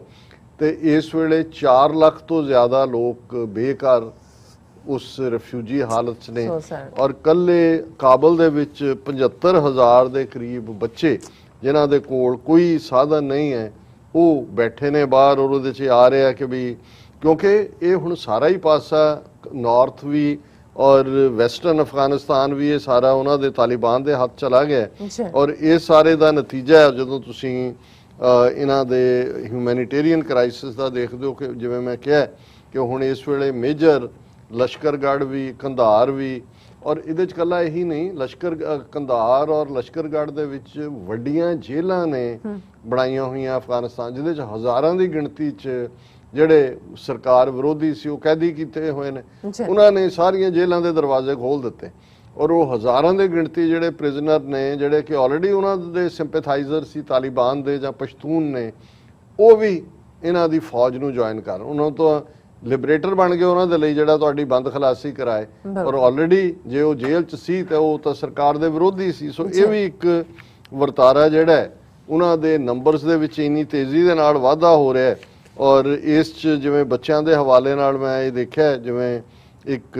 ਕਹਿ ਰਹੇ ਨੇ ਕਿ life as we know is getting harder day by day, ਇਹ woman in Kandahar told the BBC adding both sides are just using us as pawns in their own power hungry games। ਕਿ ਆਮ ਲੋਕ ਤਾਂ ਵਿਚਾਰੇ ਜਿਹੜੇ ਨੇ ਉਹ ਉਹਨਾਂ ਦੇ ਵਿਚਕਾਰ ਜਿਹੜੇ ਨੇ ਖਾਜਾ ਹੀ ਬਣੇ ਹੋਏ ਨੇ, ਪਾਵਰ ਗੇਮ ਜਿਹੜੀ ਆ ਉਹ ਇਸ ਕਿਸਮ ਦੀ ਚੱਲ ਰਹੀ ਹੈ, ਔਰ ਉਸ ਸਾਰੇ ਦੇ ਵਿੱਚ 72,000 ਬੱਚੇ ਕਾਬਲ 'ਚ, ਔਰ ਇਹ BBC ਦੀ ਰਿਪੋਰਟਿੰਗ ਹੈ। An estimated 72,000 children arrived in the capital in recent days and are mostly sleeping on the streets according to Save the Children. और वो कह रहे हैं 35 साल एक स्ट्रीट वेंडर कह रहे हैं कि we have no money to buy bread और get some medicine for my child. और इसी तरह in response to insurgency German government has ਹੁਣ ਉਹਨਾਂ ਨੇ ਜਰਮਨ ਗਵਰਨਮੈਂਟ ਨੇ ਵੀ ਜਿਹੜਾ ਹੈ ਉਹ ਉਹਨਾਂ ਨੇ ਕਿਹਾ ਕਿ ਵੀ ਅਸੀਂ ਸਾਰੀ ਜਿਹੜੀ ਹੈ ਅਫਗਾਨ ਸਿਟੀਜ਼ਨਸ ਨੂੰ ਜਿਨ੍ਹਾਂ ਨੂੰ ਅਸੀਂ ਡਿਪੋਰਟ ਕਰ ਰਹੇ ਸੀ ਉਹ ਅਸੀਂ ਰੁਕ ਗਏ ਹਾਂ। ਔਰ ਇਹੀ ਨਹੀਂ ਕਿਉਂਕਿ ਕਾਬਲ ਦੀਆਂ ਬਰੂਹਾਂ ਤੇ ਆ ਕੇ ਬੈਠੇ ਨੇ ਔਰ ਕਾਬਲ ਦੇ ਵਿੱਚ ਤਾਂ ਸਾਰੀਆਂ ਬਾਹਰਲੀਆਂ ਐਮਬੈਸੀਆਂ ਉਹਨਾਂ ਦਾ ਸਟਾਫ ਦੂਜਾ ਹਾਲਾਂ ਅਮਰੀਕਾ ਨੇ ਉੱਥੇ ਆਪਣੇ ਜਿਹੜਾ ਉਹ ਸੋਲਜਰਸ ਡਿਪਿਊਟ ਕੀਤੇ ਨੇ ਕਿ ਬਈ ਉਹਨਾਂ ਨੂੰ ਉੱਥੋਂ ਸੇਫਲੀ ਕੱਢਿਆ ਜਾਏ। ਬ੍ਰਿਟਨ ਦੇ ਹਵਾਲੇ ਦੇ ਨਾਲ ਦੇ ਵੀ ਇਹ ਆਇਆ ਕਿ ਬ੍ਰਿਟਨ ਨੇ ਆਪਣੇ 600 ਦੇ ਕਰੀਬ ਫੌਜੀ ਉਹ ਆਪਣੇ ਕੌਂਸੂਲੇਟ ਦੇ ਭੇਜੇ ਨੇ ਕਿ ਉੱਥੋਂ ਉਹਨਾਂ ਨੂੰ ਸੇਫਲੀ ਕੱਢਿਆ ਜਾਏ। ਸੋ ਹੁਣ ਜਿਹੜਾ ਸਭ ਤੋਂ ਵੱਡਾ ਹਰ ਇੱਕ ਦਾ ਫਿਕਰ ਹੈ ਕਿ ਕਿਵੇਂ ਸਾਰਿਆਂ ਨੂੰ ਜਿਹੜੇ ਨੇ ਫੋਰਨ ਡਿਪਲੋਮੈਟ ਔਰ ਦੂਜੇ ਉਹਨਾਂ ਨੂੰ ਕਿਵੇਂ ਸੇਫਲੀ ਉਹਨਾਂ ਨੇ ਬਾਹਰ ਨਿਕਲਣੇ। ਔਰ ਇਸ ਦੇ ਨਾਲ ਅਸੀਂ ਇਹ ਵੀ ਦੇਖ ਰਹੇ ਹਾਂ ਕਿ ਭਾਰਤ ਜਿੱਥੇ ਇੱਕ ਬੜਾ ਖੌਫ ਭਰਪ ਹੈ ਉੱਥੇ ਭਾਰਤ ਨੇ ਤਾਂ ਪਹਿਲਾਂ ਵੀ ਐਡਵਾਈਜ਼ਰੀ ਦਿੱਤੀ ਆਪਣਿਆਂ ਨੂੰ, ਲੇਕਿਨ ਇਸ ਵੇਲੇ ਵੀ 1500 ਦੇ ਕਰੀਬ ਭਾਰਤੀ ਮੂਲ ਦੇ ਲੋਕ ਜਿਹੜੇ ਭਾਰਤ ਇੰਡੀਅਨ ਸਿਟੀਜ਼ਨਸ ਨੇ, ਨਾਟ ਅਸੀਂ ਉੱਥੋਂ ਦੇ ਲੋਕਲ ਅਫਗਾਨ ਸਿੱਖ ਜਾਂ ਹਿੰਦੂਆਂ ਦੀ ਗੱਲ ਨਹੀਂ ਕਰ ਰਹੇ, 1500 ਦੇ ਕਰੀਬ ਜਿਹੜੇ ਉੱਥੇ ਕਾਰੋਬਾਰੀ ਜਾਂ ਗਵਰਨਮੈਂਟ ਆਫੀਸ਼ੀਅਲ ਔਰ ਉਹਨਾਂ ਨੇ ਮਜ਼ਾਰੇ ਸ਼ਰੀਫ ਦਾ ਤੇ ਬੰਦ ਕੀਤਾ ਸੀ, ਪਰ ਅਜੇ ਕਾਬਲ ਦੀ ਤਾਂ ਇੰਡੀਅਨ ਐਮਬੈਸੀ 'ਚ ਕੀ ਹੋ ਰਿਹਾ ਕਿਸੇ ਨੂੰ ਕੋਈ ਪਤਾ ਨਹੀਂ ਹੈ। ਲੇਕਿਨ ਇਸ ਹਫੜਾ ਦਫੜੀ ਦੇ ਵਿੱਚ ਇੱਕ ਫਿਕਰ ਜ਼ਰੂਰ ਹੈ ਕਿ ਵੀ ਜੇ ਕਾਬਲ ਦੇ ਵਿੱਚ ਸੱਚਮੁੱਚ ਕੋਈ ਕੰਪਰੋਮਾਈਜ਼ ਸਟ੍ਰਾਈਕ ਨਹੀਂ ਹੁੰਦਾ ਔਰ ਜੰਗ ਛਿੜਦੀ ਹੈ ਤੇ ਇਹ ਬਹੁਤ ਜਾਨੀ ਨੁਕਸਾਨ ਹੋਏਗਾ ਆਮ ਲੋਕਾਂ ਦਾ ਵੀ। ਉਹ ਤਾਂ ਸਰਕਾਰੀ ਫੌਜੀ ਕਿੰਨਾ ਕੁ ਲੜਨਗੇ ਨਹੀਂ, ਤਾਲਿਬਾਨ ਤਾਂ ਜਿਹੜੇ ਨੇ ਉਹ ਤਾਂ ਸਿਰ ਤੇ ਆ ਕੇ ਚੜੇ ਹੀ ਹੋਏ ਨੇ। ਲੇਕਿਨ ਅਸੀਂ ਇਹ ਸਮਝਦੇ ਹਾਂ ਕਿ ਜੇ ਤਾਲਿਬਾਨ ਮੈਚੋਰਿਟੀ ਦਿਖਾਉਂਦੇ ਨੇ ਜਿਹੜੀ ਵੀ ਆਫਰ ਉਹਨਾਂ ਦੀ ਹੈ, ਪਰ ਜਿਵੇਂ ਇਮਰਾਨ ਖਾਨ ਉਹਨਾਂ ਨੇ ਵੀ ਆਪਣੇ ਇੱਕ ਇੰਟਰਵਿਊ ਜਿਹੜਾ ਉਹਨਾਂ ਨੇ ਆਪਣੇ ਰੈਜ਼ੀਡੈਂਸ ਦੇ ਉੱਤੇ ਫੋਰਨ ਕੋਰਸਪੋਂਡੈਂਟਸ ਨੂੰ ਦਿੱਤਾ ਜਿਹਦਾ ਅਸੀਂ ਅਗਲੇ ਸੈਗਮੈਂਟ 'ਚ ਜ਼ਿਕਰ ਕਰਾਂਗੇ, ਉਹਦੇ 'ਚ ਉਹਨਾਂ ਨੇ ਕਿਹਾ ਕਿ ਵੀ ਤਾਲਿਬਾਨ ਦਾ ਕਹਿਣਾ ਵੀ ਅਸੀਂ ਇਸ ਪਪਟ ਨਾਲ ਅਸ਼ਰਫ ਗਨੀ ਦੇ ਨਾਲ ਬਿਲਕੁਲ ਗੱਲ ਨਹੀਂ ਕਰਨਾ ਚਾਹੁੰਦੇ। ਔਰ ਇਹ ਈਵਨ ਐਂਟੋਨੀ ਬਲਿੰਕਨ ਦੀ ਵੀ ਐਡਵਾਈਸ ਸੀ ਅਸ਼ਰਫ ਗਨੀ ਨੂੰ ਕਿ ਵੀ ਤੂੰ ਰਿਜ਼ਾਈਨ ਕਰ ਦੇ। ਹੁਣ ਇਹ ਬੰਦਾ ਜਾਂ ਇਸ ਦੇ ਜਿਹੜੇ ਵੀ ਹੋਰ ਨੇ ਇਹਨਾਂ ਨੇ ਸਿਰਫ ਆਪਣੀ ਉਸ ਹੰਗਰ ਦੀ ਖਾਤਰ, ਆਪਣੀ ਹਿਰਸ ਦੇ ਲਈ, ਡਿਜ਼ਾਇਰ 'ਚ ਫਸੇ ਹੋਏ ਸੱਤਾ ਦੇ ਲਈ ਇਹ ਜਿਹੜਾ ਸਾਰਾ ਆਪਣਾ ਜਲੂਸ ਕਢਵਾਇਆ। ਅਦਰਵਾਈਜ਼ ਜੇ ਇਹ ਚਲਾ ਜਾਂਦਾ ਔਰ ਕੋਈ ਵੀ ਆਨਰੇਬਲ ਆਪਸ ਦੇ ਵਿੱਚ, ਔਰ ਦੇਖੋ ਜਿਹਨੂੰ ਕਹਿੰਦੇ ਨੇ ਕਿ we read the writing on the wall, ਕੰਧ ਤੇ ਕੀ ਲਿਖਿਆ ਹੋਇਆ ਜੇ ਤੁਸੀਂ ਸਾਹਮਣੇ ਦੇਖ ਕੇ ਵੀ ਤੁਸੀਂ ਇਨਕਾਰੀ ਹੋਵੋ ਕਿ ਜੀ ਨਹੀਂ ਨਹੀਂ ਨਹੀਂ ਅਸੀਂ ਨਹੀਂ ਮੰਨਦੇ, ਤੇ ਇਹਦਾ ਮਤਲਬ ਹੈ ਵੀ ਕੱਲ ਨੂੰ ਇਹ ਠੀਕ ਹੈ ਹਿਸਟੋਰੀਅਨ ਫਿਊਚਰ ਦੇ ਜਦੋਂ ਐਨਾਲਾਈਜ਼ ਕਰਦੇ ਨੇ ਕਿ ਜੋ ਸਿਚੁਏਸ਼ਨ ਹੋਈ ਉਹਦੇ ਲਈ ਕੌਣ ਜ਼ਿੰਮੇਵਾਰ ਹੈ। ਇੰਡੀਆ ਵੀ ਕਹਿ ਰਿਹਾ ਹੈ, ਅਫਗਾਨਿਸਤਾਨ ਦਾ ਅਸ਼ਰਫ ਗਨੀ ਵੀ ਕਹਿ ਰਿਹਾ ਜੀ ਅਮਰੀਕਾ ਨੇ ਸਾਨੂੰ ਭੰਵਰ 'ਚ ਛੱਡਤਾ, ਪਰ ਇਹਨੂੰ ਕੋਈ ਪੁੱਛੇ ਕਿ ਵੀ ਤੁਹਾਨੂੰ ਆਪਣੀ ਔਕਾਤ ਦਾ ਤੇ ਅਹਿਸਾਸ ਹੋਣਾ ਚਾਹੀਦਾ ਸੀ। ਜੋ ਕੁਝ ਮਿਲਦਾ ਹੁੰਦਾ ਜਦੋਂ ਤੁਸੀਂ ਉਹ ਪੰਜਾਬੀ 'ਚ ਕਹਿੰਦੇ ਨੇ ਕਿ ਸਾਰਾ ਜਾਂਦਾ ਦੇਖੀਏ ਅੱਧਾ ਦਈਏ ਲਟਾ, ਕਿ ਜੇ ਤੁਹਾਡਾ ਸਾਰਾ ਜਾ ਰਿਹਾ ਹੋਏ ਤੁਸੀਂ ਕਹਿੰਦੇ ਚਲੋ ਅੱਧਾ ਜਿਹੜਾ ਉਹ ਛੱਡ ਦਿਓ, ਅੱਧਾ ਤੇ ਬਚਦਾ। ਹੁਣ ਵੀ ਜੇ ਇਹਨਾਂ ਨੇ ਇਸ ਕਿਸਮ ਦਾ ਪਤਾ ਨਹੀਂ ਹੈ ਕਿਉਂਕਿ AFP ਦੀ ਖਬਰ ਹੈ ਕਿ Kabul offers Taliban power sharing to end violence. ਅੱਗੇ ਤਾਂ ਕਹਿੰਦਾ ਸੀ ਕਿ ਇਹ ਖੁੰਖਾਰ ਇਧਰਲੇ ਆਤੰਕਵਾਦੀ ਕਹਿੰਦੇ ਨੇ ਉਹ ਦਹਿਸ਼ਤਗਰਦ, ਇਹਨਾਂ ਦੇ ਨਾਲ ਅਸੀਂ ਤਾਂ ਇਲੈਕਟਿਡ ਗਵਰਨਮੈਂਟ ਹੈ, ਲੋਕਾਂ ਦੇ ਮੈਂਡੇਟ ਨਾਲ ਆਏ ਹਾਂ। ਹੁਣ ਉਹਨਾਂ ਨੂੰ ਇਹ ਲੱਗਦਾ ਹੈ ਕਿ ਵੀ ਨਹੀਂ ਸਾਡੇ ਤਾਂ ਪੱਲੇ ਕੁਛ ਨਹੀਂ ਹੈ। Let we hope for the best. ਅਸੀਂ ਕੱਲ ਤੱਕ ਪਹੁੰਚਦੇ ਹਾਂ, ਅਸੀਂ ਆਸ ਕਰਦੇ ਹਾਂ ਕਿ ਭਾਈ ਕੋਈ ਜ਼ਿਆਦਾ ਨੁਕਸਾਨ ਨਾ ਹੋਏ, ਕੋਈ ਨਾ ਕੋਈ ਗੱਲਬਾਤ ਸਿਰੇ ਚੜ ਜਾਏ। ਬਿਲਕੁਲ ਡਾਕਟਰ ਸਾਹਿਬ, ਤੁਹਾਡਾ ਬਹੁਤ ਬਹੁਤ ਸ਼ੁਕਰੀਆ, ਤੁਸੀਂ ਆਪਣੇ 4 ਸਾਡੇ ਦਰਸ਼ਕਾਂ ਨਾਲ ਸਾਂਝੇ ਕੀਤੇ ਨੇ। ਸੋ ਇੱਥੇ ਲੈਣੇ ਬ੍ਰੇਕ। ਵਿਊਅਰਸ ਤੁਸੀਂ ਸਾਨੂੰ ਇਸੇ ਤਰ੍ਹਾਂ ਹੀ ਬਣੇ ਰਹਿਣਾ, ਮਿਲਦੇ ਹਾਂ ਛੋਟੇ ਜਿਹੇ ਵਕਫੇ ਤੋਂ ਬਾਅਦ।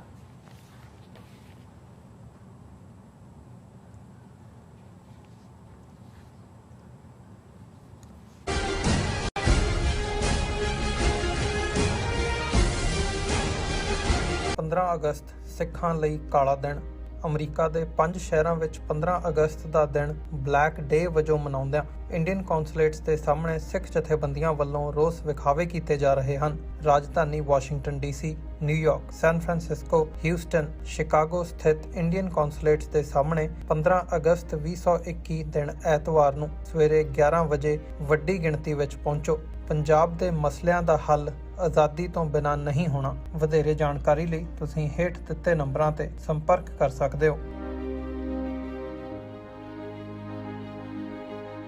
ਯੂਨਾਈਟਿਡ ਸਿੱਖਸ ਅਤੇ food bank for New York city ਵੱਲੋਂ ਨਿਊਯਾਰਕ ਸਿਟੀ ਵਿੱਚ ਹਰ ਮਹੀਨੇ ਕੀਤੀ ਜਾਂਦੀ ਭੋਜਨ ਸੇਵਾ 'ਚ ਸਾਥ ਦੇਵੋ। ਲੋੜਵੰਦਾਂ ਨੂੰ ਤਾਜ਼ਾ ਭੋਜਨ, ਪ੍ਰੋਟੀਨ ਅਤੇ ਲੰਮੇ ਸਮੇਂ ਤੱਕ ਵਰਤਿਆ ਜਾਣ ਵਾਲਾ ਭੋਜਨ ਵੰਡਿਆ ਜਾਂਦਾ ਹੈ। ਇਸ ਸ਼ਨੀਵਾਰ 14 ਅਗਸਤ ਵਾਲੇ ਦਿਨ ਦੁਪਹਿਰ 12 ਵਜੇ ਤੋਂ 2 ਵਜੇ ਤੱਕ ਗੁਰਦੁਆਰਾ ਸਿੱਖ ਸੈਂਟਰ ਆਫ ਨਿਊਯਾਰਕ ਵਿਖੇ ਪਹੁੰਚੋ। ਨਿਊਯਾਰਕ ਸ਼ਹਿਰ ਵਿੱਚ ਵਸਦੇ ਪਰਿਵਾਰਾਂ ਲਈ ਇਸ ਪ੍ਰੋਗਰਾਮ ਦਾ ਖੁੱਲ੍ਹਾ ਸੱਦਾ ਹੈ। ਇਹਨਾਂ ਖਾਸ ਗੱਲਾਂ ਦਾ ਖਾਸ ਧਿਆਨ ਰੱਖੋ।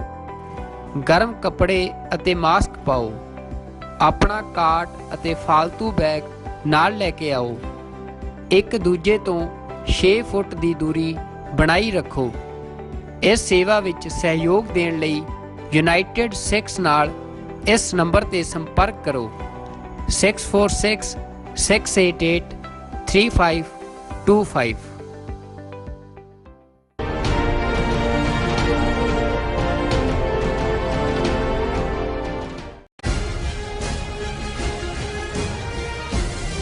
ਦਰਸ਼ਕੋ ਬ੍ਰੇਕ ਬਾਅਦ ਤੁਹਾਨੂੰ ਆਪਾਂ ਸਭ ਨੂੰ ਚਿਆਂ ਕਹਿੰਦੇ ਆ। ਸੋ ਵਿਊਅਰਸ, ਹੁਣ ਆਪਾਂ ਗੱਲਬਾਤ ਕਰਨ ਜਾ ਰਹੇ ਹਾਂ ਕਿ ਪਾਕਿਸਤਾਨ ਦੇ ਪ੍ਰਧਾਨ ਮੰਤਰੀ ਜਨਾਬ ਇਮਰਾਨ ਖਾਨ ਨੇ ਵਿਦੇਸ਼ੀ ਪੱਤਰਕਾਰਾਂ ਨਾਲ ਗੱਲਬਾਤ ਕਰਦਿਆਂ ਅਮਰੀਕਾ ਪ੍ਰਤੀ ਗੁੱਸੇ ਦਾ ਜਿਹੜਾ ਉਹ ਇਜ਼ਹਾਰ ਕੀਤਾ ਹੈ। ਇਮਰਾਨ ਖਾਨ ਹੋਰਾਂ ਦਾ ਕਹਿਣਾ ਹੈ ਕਿ ਅਮਰੀਕਾ ਜਿਹੜਾ ਗੰਦ ਪਿਛਲੇ 20 ਸਾਲਾਂ ਵਿੱਚ ਅਫਗਾਨਿਸਤਾਨ ਵਿੱਚ ਖਿਲਾਰ ਕੇ ਗਿਆ ਸੀ, ਉਹਨੂੰ ਸਿਰਫ ਸਾਫ਼ ਕਰਨ ਲਈ ਹੀ ਉਹ ਪਾਕਿਸਤਾਨ ਦੀ ਮਦਦ ਚਾਹੁੰਦਾ ਹੈ। ਸੋ ਇਸ ਤੋਂ ਜ਼ਿਆਦਾ ਉਸ ਲਈ ਪਾਕਿਸਤਾਨ ਦੀ ਕੋਈ ਅਹਿਮੀਅਤ ਨਹੀਂ। ਸੋ ਇਮਰਾਨ ਖਾਨ ਅਨੁਸਾਰ ਭਾਰਤ ਹੀ ਹੁਣ ਅਮਰੀਕਾ ਦਾ ਚਹੇਤਾ ਹੈ। ਸੋ ਇਸ ਤੋਂ ਪਹਿਲਾਂ ਪਾਕਿਸਤਾਨ ਦੇ ਸਿਕਿਉਰਿਟੀ ਐਡਵਾਈਜ਼ਰ ਵੀ ਅਮਰੀਕਾ ਪ੍ਰਤੀ ਆਪਣੇ ਗੁੱਸੇ ਦਾ ਇਜ਼ਹਾਰ ਕਰ ਚੁੱਕੇ ਨੇ। ਸੋ ਪਾਕਿਸਤਾਨ ਲਈ ਅਮਰੀਕਾ ਵਿਰੋਧੀ ਖਿਆਲਾਂ ਦਾ ਪਬਲਿਕਲੀ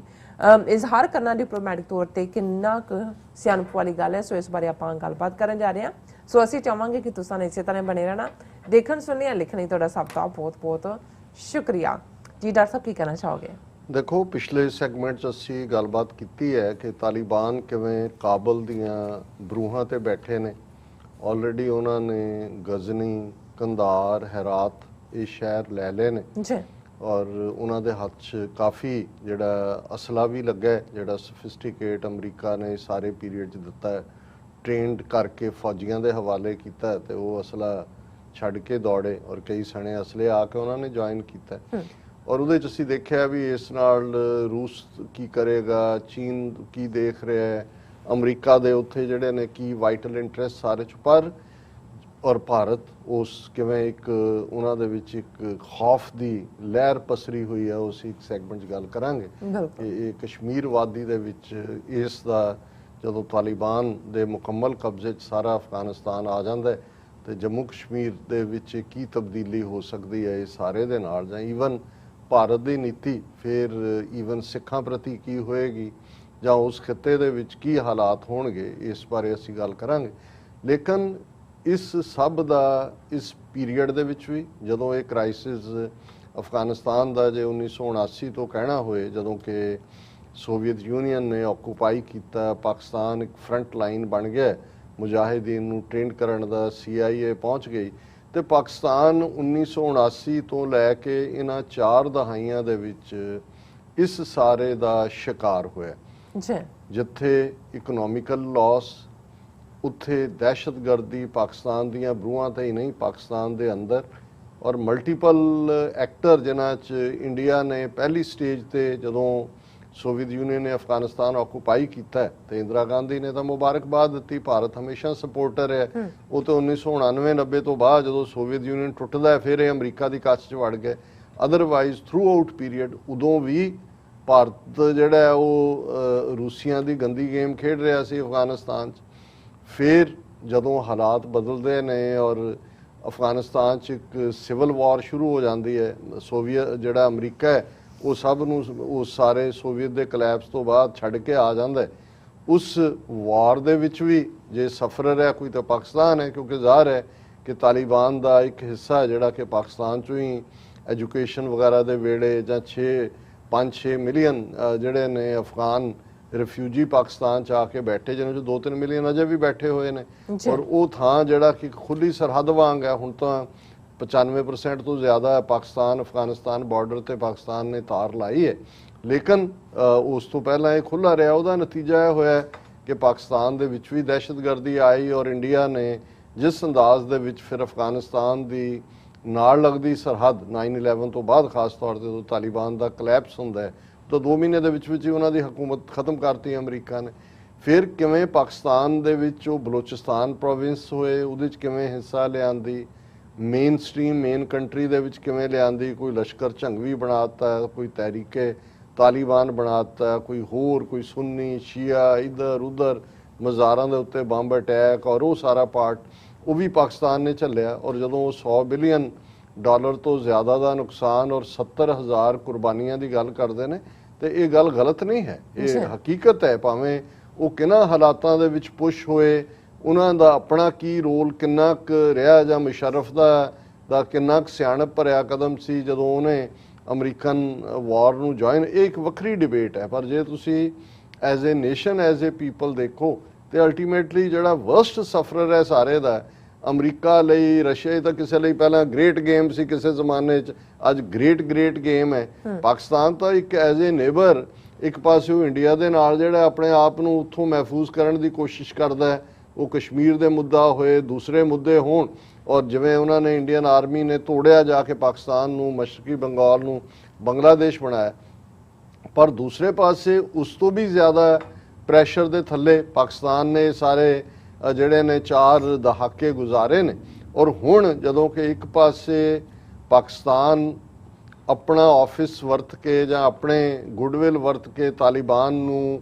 ਨੈਗੋਸ਼ੀਏਸ਼ਨ ਟੇਬਲ ਤੱਕ ਲੈ ਕੇ ਆਇਆ, ਫਰਵਰੀ 2020 'ਚ ਕੰਪਰੋਮਾਈਜ਼ ਹੁੰਦਾ ਹੈ ਅਮਰੀਕਾ ਦਾ ਔਰ ਤਾਲਿਬਾਨ ਦਾ, ਉਦੋਂ ਹੀ ਤਾਂ ਕੋਈ ਪਾਕਿਸਤਾਨ ਨੂੰ ਥਰਡ ਪਾਰਟੀ ਬਣਾ ਕੇ ਨਹੀਂ ਬਿਠਾਇਆ ਕਿਸੇ ਨੇ ਕਿ ਜੀ ਤੁਸੀਂ ਜਿਹੜਾ ਅੰਗੂਠਾ ਲਾਓ ਕਿ ਤੁਸੀਂ ਉਹਦੀ ਵਿਟਨੈਸ ਹੋ ਜਾਂ ਤੁਸੀਂ ਫਰਦਰ ਇੰਪਲੀਮੈਂਟ ਕਰਵਾਉਣਾ ਹੈ। ਪਾਕਿਸਤਾਨ ਤਾਂ ਫੈਸਿਲੀਟੇਟਰ ਸੀ। ਹੁਣ ਅੱਗੋਂ ਤਾਂ ਇਹਨਾਂ ਨੇ ਦੇਖਣਾ ਸੀ ਵੀ ਕੀ ਹੈ। ਜੇ ਹੁਣ ਅਮਰੀਕਾ ਅਸ਼ਰਫ ਗਨੀ ਤੇ ਪ੍ਰਵੇਲ ਨਹੀਂ ਕਰ ਸਕਿਆ, ਪ੍ਰਿਜ਼ਨਰ ਵੀ ਪਹਿਲਾਂ ਰਿਲੀਜ਼ ਨਹੀਂ ਕੀਤੇ, ਜੇ ਤਾਲਿਬਾਨ ਅਜੇ ਸੱਦ ਤੱਕ ਪਹੁੰਚੇ ਨੇ,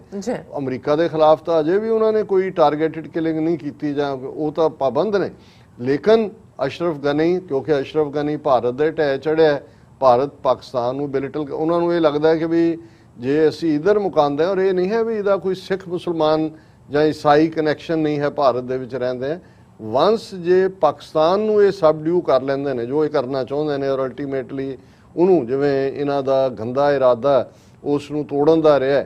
ਤੇ ਫਿਰ ਅਸੀਂ ਵੀ ਇਹ ਇਮੇਜਿਨ ਕਰ ਲਈਏ ਕਿ ਫਿਰ ਸਾਡਾ ਮਾਈਨੋਰਿਟੀਜ਼ ਦਾ ਉੱਥੇ ਹਾਲ ਕੀ ਅੱਗੇ ਕੀ ਹੋ ਰਿਹਾ ਕਿ ਵੰਸ ਜੇ ਇਸ ਕਿਸਮ ਦਾ ਡਿਜ਼ਾਈਨ ਇਹਨਾਂ ਦਾ ਜਿਹੜਾ ਉਹ ਸਿਰੇ ਚੜ੍ਹਦਾ ਫਿਰ ਹਾਲਾਤ ਕੀ ਹੋਣਗੇ। ਹੁਣ ਇਹਨਾਂ ਹਾਲਾਤਾਂ 'ਚ ਪਾਕਿਸਤਾਨ ਨੂੰ ਦੋਨੋਂ ਪਾਸਿਓਂ ਹੀ ਫੀਅਰ ਹੈ। ਇਹ ਗੱਲ ਇਹ ਨਹੀਂ ਹੈ ਕਿ ਵੀ ਇੱਕ ਤਾਂ ਜ਼ਾਹਰ ਹੈ ਕਿ ਜੇ ਇਹ ਲੜਾਈ ਲੰਬੀ ਹੁੰਦੀ ਹੈ, ਜਿਹੜੀ ਹੋਈ ਨਹੀਂ ਹੈ, ਪਰ ਜੇ ਅਸੀਂ ਗੱਲ ਕਰ ਰਹੇ ਹਾਂ ਕਿ ਵੀ 70,000 ਜਿਹੜੇ ਬੱਚੇ ਨੇ ਔਰ ਰਿਫਿਊਜੀ ਉਹ ਕਾਬਲ 'ਚ ਆ ਕੇ ਬੈਠੇ ਨੇ ਪਾਕਿਸਤਾਨ ਦੀ ਸਰਹੱਦ ਵੱਲ ਵੀ, ਜੇ ਤੁਸੀਂ ਵਾਪਸ ਹਿਊਮੈਨੀਟੇਰੀਅਨ, ਇਹ ਤਾਂ ਨਹੀਂ ਹੈ ਵੀ ਉਹਨਾਂ ਦਾ ਤੁਸੀਂ ਫਾਇਰਿੰਗ ਕਰਕੇ ਰੋਕ ਦਿਓਗੇ, ਉਹ ਤੁਹਾਡੇ ਰਿਫਿਊਜੀ ਨੇ। ਫਿਰ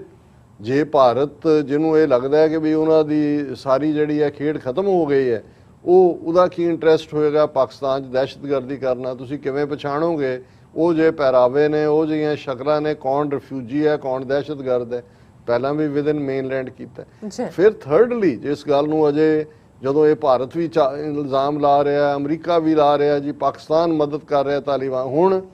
ਇੱਕ ਪਾਸੇ ਤਾਂ ਉਹਨਾਂ ਦਾ mister Lloyd defence secretary telephone ਕਰ ਰਿਹਾ ਜਨਰਲ ਕਮਰ ਜਾਵੇਦ ਬਾਜਵਾ ਨੂੰ, ਪਰ ਜਿਹੜੀ ਪੈਂਟਾਗਨ ਬਰੀਫਿੰਗ ਕਰ ਰਿਹਾ ਕਿ ਜੀ ਅਸੀਂ ਪਾਕਿਸਤਾਨ ਨੂੰ ਕਿਹਾ ਕਿ ਜੀ ਉਹ ਜਿਹੜਾ ਬਾਰਡਰ ਦੇ ਉੱਤੇ ਇਹਨਾਂ ਨੂੰ ਤਾਲਿਬਾਨ ਨੂੰ ਸੇਫ ਹੇਵਨ ਨਾ ਦਿੱਤੇ ਜਾਣ। ਮਤਲਬ ਤੁਸੀਂ 20 ਸਾਲ 'ਚ ਉੱਥੇ ਕੁਝ ਕਰ ਨਹੀਂ ਸਕੇ, ਜਿਨ੍ਹਾਂ ਨੇ ਸਾਰੇ ਨੂੰ ਹੈਂਡਲ ਕੀਤਾ, ਹੁਣ ਵੀ ਉਹ ਕੋਸ਼ਿਸ਼ ਕਰ ਰਹੇ ਨੇ, ਤੁਸੀਂ ਉਹਨਾਂ ਨੂੰ ਬਲੇਮ ਕਰ ਰਹੇ ਹੋ। ਹੁਣ ਇਸ ਸਾਰੇ ਦਾ ਨਤੀਜਾ ਕੀ ਹੈ? ਔਰ ਜਿਹੜਾ ਵਰਸਟ ਪਾਰਟ ਇਸ ਵੇਲੇ ਸਾਹਮਣੇ ਆ ਰਿਹਾ ਹੈ, ਔਰ ਜਿਹੜਾ ਜਿਵੇਂ ਤੁਸੀਂ ਇਹ ਕਿਹਾ ਇਹ ਅਸੀਂ ਦੇਖਾਂਗੇ ਕਿ ਵੀ ਡਿਪਲੋਮੈਟਿਕਲੀ ਤਾਂ ਐਂ ਲੱਗਦਾ ਹੈ ਕਿ 10 ਰੋਜ਼ਾ ਜਿਹੜਾ ਉਹਨਾਂ ਦੇ ਮੋਇਦ ਯੂਸਫ ਅਮਰੀਕਾ 'ਚ ਆਏ, ਔਰ ਉਸ ਤੋਂ ਜਾਣ ਤੋਂ ਬਾਅਦ ਹੋਪ ਤਾਂ ਇਹੀ ਹੁੰਦੀ ਹੈ, ਮੈਨੂੰ ਇਹ ਲੱਗਿਆ ਵੀ ਸ਼ਾਇਦ ਇੱਕ ਪੋਜ਼ਿਟਿਵ ਗੱਲ ਹੈ ਕਿ ਉਹਨਾਂ ਦੇ ਸੈਕਟਰੀ ਆਫ ਡਿਫੈਂਸ ਨੇ ਮਿਸਟਰ ਲੋਇਡ ਨੇ ਕਾਲ ਕੀਤਾ ਜਨਰਲ ਬਾਜਵਾ ਨੂੰ। ਹਾਲਾਂਕਿ ਇਹ ਵੀ ਇੱਕ ਫਰਸਟ੍ਰੇਸ਼ਨ ਸੀ ਕਿਤੇ ਨਾ ਕਿਤੇ, ਜਦੋਂ ਇਕਨੋਮਿਕ ਟਾਈਮਸ ਨਾਲ ਗੱਲ ਕਰਦੇ ਆ ਮੋਇਦ ਯੂਸਫ ਨੇ ਕਿਹਾ ਕਿ ਜੀ ਅਮਰੀਕਾ ਜਿਹੜਾ ਹੈ ਉਹ ਸਾਨੂੰ ਨਾ ਕਿ ਅਦਰਵਾਈਜ਼ ਤਾਂ ਕਹਿ ਰਿਹਾ ਜੀ ਤੁਹਾਡਾ ਵਾਈਟਲ ਰੋਲ ਹੈ, ਪਰ ਅਜੇ ਤੱਕ ਜਿਹੜਾ ਹੈ ਉਹ ਉਹਨੇ ਅਮਰੀਕਾ ਨੇ ਪ੍ਰੈਜ਼ੀਡੈਂਟ ਬਾਈਡਨ ਨੇ ਜਨਾਬ ਇਮਰਾਨ ਖਾਨ ਨੂੰ ਟੈਲੀਫੋਨ ਹੀ ਨਹੀਂ ਕੀਤਾ। ਉਦੋਂ ਵੀ ਮੈਨੂੰ ਲੱਗਾ, ਹਾਲਾਂ ਮੈਂ ਥੋੜਾ ਜਿਹਾ ਡਿਫੈਂਡ ਵੀ ਕੀਤਾ, ਪਰ ਮੈਨੂੰ ਇਹ ਲੱਗਾ ਕਿ ਵੀ ਇਹ ਇੱਕ ਡਿਪਲੋਮੈਟਿਕ ਫੇਲਿਅਰ ਹੁੰਦੀ ਹੈ। ਇਸ ਤਰ੍ਹਾਂ ਦੀਆਂ ਗੱਲਾਂ ਤੁਸੀਂ ਪਬਲਿਕ 'ਚ ਨਹੀਂ ਕਰਦੇ, ਔਰ ਉਸ ਨੂੰ ਭਾਰਤੀ ਮੀਡੀਆ ਹੋਏ ਜਾਂ ਇੰਟਰਨੈਸ਼ਨਲ ਮੀਡੀਆ ਵੀ ਉਹਨਾਂ ਨੇ ਇਸ ਗੱਲ ਨੂੰ ਚੁੱਕਿਆ ਕਿ ਵੀ ਦੇਖੋ ਇਹ ਤਾਂ ਹੁਣ ਤਰਲੇ ਕਰ ਰਹੇ ਨੇ ਕਿ ਸਾਨੂੰ ਫੋਨ ਕਰੋ। ਰਾਦਰ ਉਹਦੇ 'ਚ ਜੇ ਤੁਸੀਂ ਵਾਕਿਆ ਹੀ ਆਪਣਾ ਇਨਸਟਿੰਕਟ ਦਿਖਾਣਾ ਹੋਏ ਜਾਂ ਆਪਣੀ ਗੈਰਤ ਦਿਖਾਣੀ ਹੋਏ, ਜੇ ਤੁਹਾਡਾ 10 ਦਿਨ ਦਾ ਟੂਰ ਸੀ, ਤੁਹਾਨੂੰ ਲੱਗਦਾ ਸੀ ਕਿ ਵੀ ਕੋਈ ਪਾਰਟ ਇਸ ਕਿਸਮ ਦਾ ਰਿਸਪੌਂਸਿਵ ਨਹੀਂ ਹੈ, ਫਿਰ ਤੁਸੀਂ ਵਿੱਚੇ ਛੱਡ ਕੇ ਚਲੇ ਜਾਓ, ਤੁਸੀਂ ਕਹੋ ਜੀ ਡਨ, ਪਰ ਤੁਸੀਂ ਪਬਲਿਕ ਇਜ਼ਹਾਰ ਨਹੀਂ ਕਰਦੇ। ਡਿਪਲੋਮੇਸੀ 'ਚ ਨੋ ਲਫ਼ਜ਼ ਜਾਂ ਉਸ ਕਿਸਮ ਦੀ ਜਿਹੜੀ ਐਕੂਜ਼ੇਸ਼ਨ ਨਹੀਂ ਹੁੰਦੀ। ਔਰ ਮੈਂ ਅਕਸਰ ਇੱਕ ਡੈਫੀਨੇਸ਼ਨ ਡਿਪਲੋਮੇਸੀ ਦੇ ਹਵਾਲੇ ਨਾਲ ਕਹਿ ਦਿੰਦਾ ਜਿਹੜਾ ਪਪੂਲਰ ਹੈ ਕਿ if A diplomat says yes he means perhaps, if he says perhaps he means no, if he says no he is a no diplomat। so diplomacy ਤੁਸੀਂ ਚੈਨਲ ਖੁੱਲੇ ਵੀ ਰੱਖਦੇ ਹੋ ਔਰ ਐਕੂਜ਼ੇਸ਼ਨ ਵੀ ਨਹੀਂ ਕਰਦੇ, ਔਰ ਤੁਸੀਂ ਉਸ ਸਾਰਿਆਂ ਨੂੰ ਇਹ ਸਮਝਦੇ ਹੋ ਵੀ ਬੇਸ਼ੱਕ ਜੇ ਅੱਜ ਸਾਡੀ ਫੇਲਿਅਰ ਹੀ ਹੈ, let it be sum other time, ਔਰ ਤੁਸੀਂ ਉਸ ਨੂੰ ਪਬਲਿਕਲੀ ਐਮਬੈਰਸ ਨਹੀਂ ਕਰਦੇ ਜਿੱਥੇ ਜਿਹੜਾ ਤੁਹਾਨੂੰ ਐਮਬੈਰਸ ਕਰ ਰਿਹਾ। ਪਰ ਗੱਲ ਇੱਥੇ ਨਹੀਂ ਰੁਕੀ, ਮੈਨੂੰ ਤਾਂ ਲੱਗਿਆ ਵੀ ਚਲੋ ਉਹਨਾਂ ਨੇ ਕਰ ਦਿੱਤਾ ਹੈ, ਉਸ ਤੋਂ ਬਾਅਦ ਜਿਹੜੀ ਹੈ ਉਹ ਹੋਏਗਾ। ਹੁਣ ਪ੍ਰਾਈਮ ਮਿਨਿਸਟਰ ਇਮਰਾਨ ਖਾਨ ਸਾਹਿਬ ਨੇ ਆਪਣੇ ਰੈਜ਼ੀਡੈਂਸ ਤੇ ਫੋਰਨ ਜਿਹੜੇ ਬਾਹਰਲਾ ਫੋਰਨ ਮੀਡੀਆ ਹੈ ਉਹਨਾਂ ਦੇ ਚੀਦਾ 94 ਜਿਹੜੇ ਨੇ ਜਰਨਲਿਸਟ ਪੱਤਰਕਾਰ ਸੱਦੇ ਔਰ ਉਹਨਾਂ ਨੂੰ ਬਰੀਫ ਕੀਤਾ, ਔਰ ਬਰੀਫਿੰਗ 'ਚ ਜਿਹੜਾ ਉਹਨਾਂ ਨੇ ਕਿਹਾ ਉਹ ਤਾਂ ਫਿਰ ਮੋਇਦ ਯੂਸਫ ਨੂੰ ਵੀ ਪਿੱਛੇ ਛੱਡਣ ਵਾਲੀ ਗੱਲ ਕੀਤੀ ਕਿ ਉਹਦੇ 'ਚ ਉਹਨਾਂ ਨੇ, ਔਰ ਜਿਹੜੀ ਹੈਡਿੰਗ ਹੈ US sees Pakistan useful only for clearing mess in Afghanistan, Prime Minister Imran Khan, और ਉਹਦੇ 'ਚ ਉਹਨਾਂ ਦੇ ਜਿਹੜੇ ਐਗਜ਼ੈਕਟ ਲਫ਼ਜ਼ ਨੇ ਕਿ Pakistan is just considered only to be useful in the context of somehow settling this mess which has been left behind after 20 years of trying to find a military solution where there was not one। ਤੁਸੀਂ ਬਿਲਕੁਲ ਠੀਕ ਕਿਹਾ, ਮੈਂ ਇਸ ਨੂੰ ਪੰਜਾਬੀ 'ਚ ਗੰਦ ਹੀ ਕਵਾਂਗੇ। ਉਹਨਾਂ ਨੇ ਕਿਹਾ ਜੀ ਕਿ ਵੀ ਇਹ 20 ਸਾਲ ਇੱਥੇ ਗੰਦ ਪਾਇਆ, ਇਹਨਾਂ ਨੇ ਫੌਜੀ ਸੋਲੂਸ਼ਨ ਲੱਭਿਆ ਜਿਹੜਾ ਨਿਕਲਣਾ ਨਹੀਂ ਸੀ, ਔਰ ਪਾਕਿਸਤਾਨ ਤੋਂ ਇਹੀ ਐਕਸਪੈਕਟ ਕਰਦੇ ਨੇ ਕਿ ਵੀ ਅਸੀਂ ਸਿਰਫ ਇਹਨਾਂ ਦਾ ਗੰਦ ਸਾਫ਼, ਕਿਉਂਕਿ ਅੱਗੇ ਜਿਹੜੀ ਉਹਨਾਂ ਗੱਲ ਕਹੀ ਹੋਰ ਵੀ ਜਿਹੜੀ ਹੈ ਉਹ ਸਿੱਧੀ ਹੈ। Khan said that since US decided to have a strategic partnership with India, Washington was treating Pakistan differently according to a journalist present at the meeting। ਉੱਥੇ ਉਹਨਾਂ ਨੇ ਇਹ ਵੀ ਕਿਹਾ ਕਿ ਜੀ ਹੁਣ ਤੁਹਾਡੀਆਂ ਯਾਰੀਆਂ ਇੰਡੀਆ ਨਾਲ ਨੇ, ਸਟ੍ਰੈਟੇਜਿਕ ਪਾਰਟਨਰ ਤੁਸੀਂ ਉਹਨੂੰ ਬਣਾਇਆ ਹੋਇਆ ਤੇ ਤੁਹਾਨੂੰ ਸਾਡੀ ਕੀ ਲੋੜ ਹੈ, ਸਾਨੂੰ ਤਾਂ ਤੁਸੀਂ ਉਹ ਗੰਦ ਸਾਫ਼ ਕਰਨ ਲਈ ਰੱਖਿਆ ਹੋਇਆ ਜਿਹੜਾ ਇਹੀ ਸਾਨੂੰ ਜਿਹੜਾ ਤੁਸੀਂ ਅਵਾਰਡ ਦੇ ਰਹੇ। ਹੁਣ ਇਸ ਦੇ ਨਾਲ ਹਾਲਾਂ ਈਵਨ ਮੋਇਦ ਯੂਸਫ ਨੇ ਵੀ ਜਦੋਂ ਉਹਨਾਂ ਨੇ ਇਹ ਵੀ ਕਿਹਾ ਸੀ ਕਿ ਜਿਹੜਾ ਉਹ ਬਾਈਡਨ ਕਾਲ ਨਹੀਂ ਕਰ ਰਿਹਾ ਇਮਰਾਨ ਖਾਨ ਨੂੰ, ਉਹਦੇ 'ਚ ਉਹਨਾਂ ਨੇ ਇੱਕ ਗੱਲ ਹੋਰ ਵੀ ਕਹੀ ਸੀ ਕਿ Pakistan has other options too. ਹਾਲਾਂ ਅਸੀਂ ਉਹਨੂੰ ਡਿਸਕਸ ਕੀਤਾ, ਪਰ ਹੁਣ ਅਦਰ ਆਪਸ਼ਨਸ ਦਾ ਮਤਲਬ ਵੀ ਸੀ ਕਿ ਖਸਮਾਂ ਨੂੰ ਖਾਓ ਤੁਸੀਂ।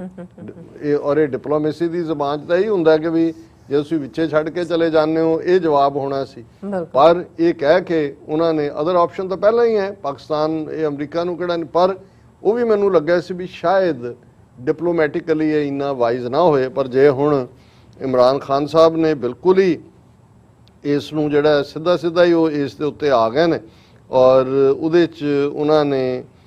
ਜਿਹੜਾ ਨਾਲ ਹੀ ਇਸੇ ਹੀ ਕਾਨਫਰੰਸ ਉਹਨਾਂ ਨੇ ਇਹ ਵੀ ਕਿਹਾ ਕਿ ਜੀ ਇਹ ਜਿਹੜਾ ਸਾਡੇ ਤੇ ਸਾਨੂੰ ਕਹਿੰਦੇ ਨੇ ਜੀ ਤੁਸੀਂ ਗੱਲਬਾਤ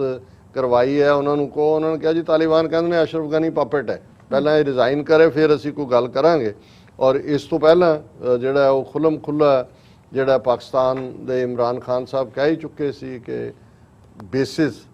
ਅਮਰੀਕਾ ਦੇ ਸਵਾਲ ਪੁੱਛਿਆ ਕਿ ਜੀ ਮੰਗ, ਉਹਨੇ ਕਿਹਾ ਜੀ ਐਬਸੋਲੂਟਲੀ ਨਾਟ, ਕੋਈ ਬੇਸ ਨਹੀਂ ਹੈ। ਹੁਣ ਇਸ ਕੰਟੈਕਸਟ ਦੇ ਵਿੱਚ ਇਹ ਅਸੀਂ ਸਮਝਦੇ ਹਾਂ,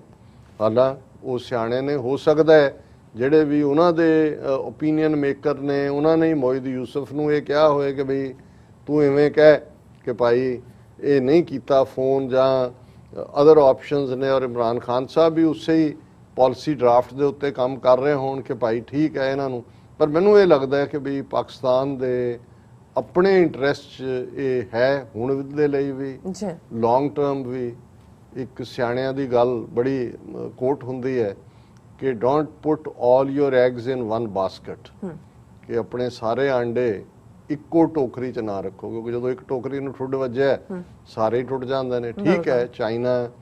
ਉਸ ਸਟ੍ਰੈਟੇਜਿਕ ਪਾਰਟਨਰ ਵੀ ਹੈ ਉਸ ਦੇ ਨਾਲ ਦੂਜਾ, ਪਰ ਇੱਕ ਗੱਲ ਦਾ ਧਿਆਨ ਰਹੇ, ਅਲਟੀਮੇਟਲੀ ਇਹ ਖੇਡ ਦੁਨੀਆ ਦੇ ਵਿੱਚ ਨੋਟਾਂ ਦੀ ਹੈ, ਡਾਲਰਾਂ ਦੀ ਹੈ, ਵਪਾਰ ਦੀ ਹੈ। ਚਾਈਨਾ ਵੀ ਜੇ ਉਸ ਨੂੰ ਕੱਲ ਇਹ ਲੱਗੇ ਕਿ ਉਸ ਦੇ ਵਪਾਰਕ ਮਫਾਦ ਕਿਸੇ ਹੋਰ ਅਲਾਇੰਸ ਦੇ ਵਿੱਚ ਨੇ, ਤੇ ਉਹਨਾਂ ਨੇ ਵੀ ਕੋਈ ਬਹੁਤਾ ਵਕਤ ਨਹੀਂ ਲਾਉਣਾ। ਅਮਰੀਕਾ ਬਾਰੇ ਤਾਂ ਪਤਾ ਹੀ ਹੈ, ਕਿਉਂਕਿ ਵਨਸ ਬਿਟਨ ਟਵਾਈਸ ਸ਼ਾਈ ਕਿਹਾ ਜਾਂਦਾ ਹੈ ਕਿ ਭਾਈ ਦੁੱਧ ਦਾ ਸੜਿਆ ਜਿਹੜਾ ਉਹ ਲੱਸੀ ਨੂੰ ਵੀ ਫੂਕਾਂ ਮਾਰਦਾ। ਔਰ ਜ਼ਾਹਰ ਹੈ ਪਾਕਿਸਤਾਨ ਨੇ ਅਮਰੀਕਾ ਦੀ ਯਾਰੀ ਦੇ ਵਿੱਚ ਬਹੁਤ ਕੁਝ ਗਵਾਇਆ, ਪਰ ਇਸ 'ਚ ਵੀ ਕੋਈ ਸ਼ੱਕ ਨਹੀਂ ਹੈ ਕਿ ਦੁਨੀਆ ਦੇ ਵਿੱਚ ਜੇ ਹੁਣ ਭਾਰਤ ਵਰਗਾ ਮੁਲਕ ਜਿਹੜਾ ਸੋਵੀਅਤ ਯੂਨੀਅਨ ਦਾ ਸੈਟੇਲਾਈਟ ਕੰਟਰੀ ਸੀ, ਜੇ ਤੁਸੀਂ UN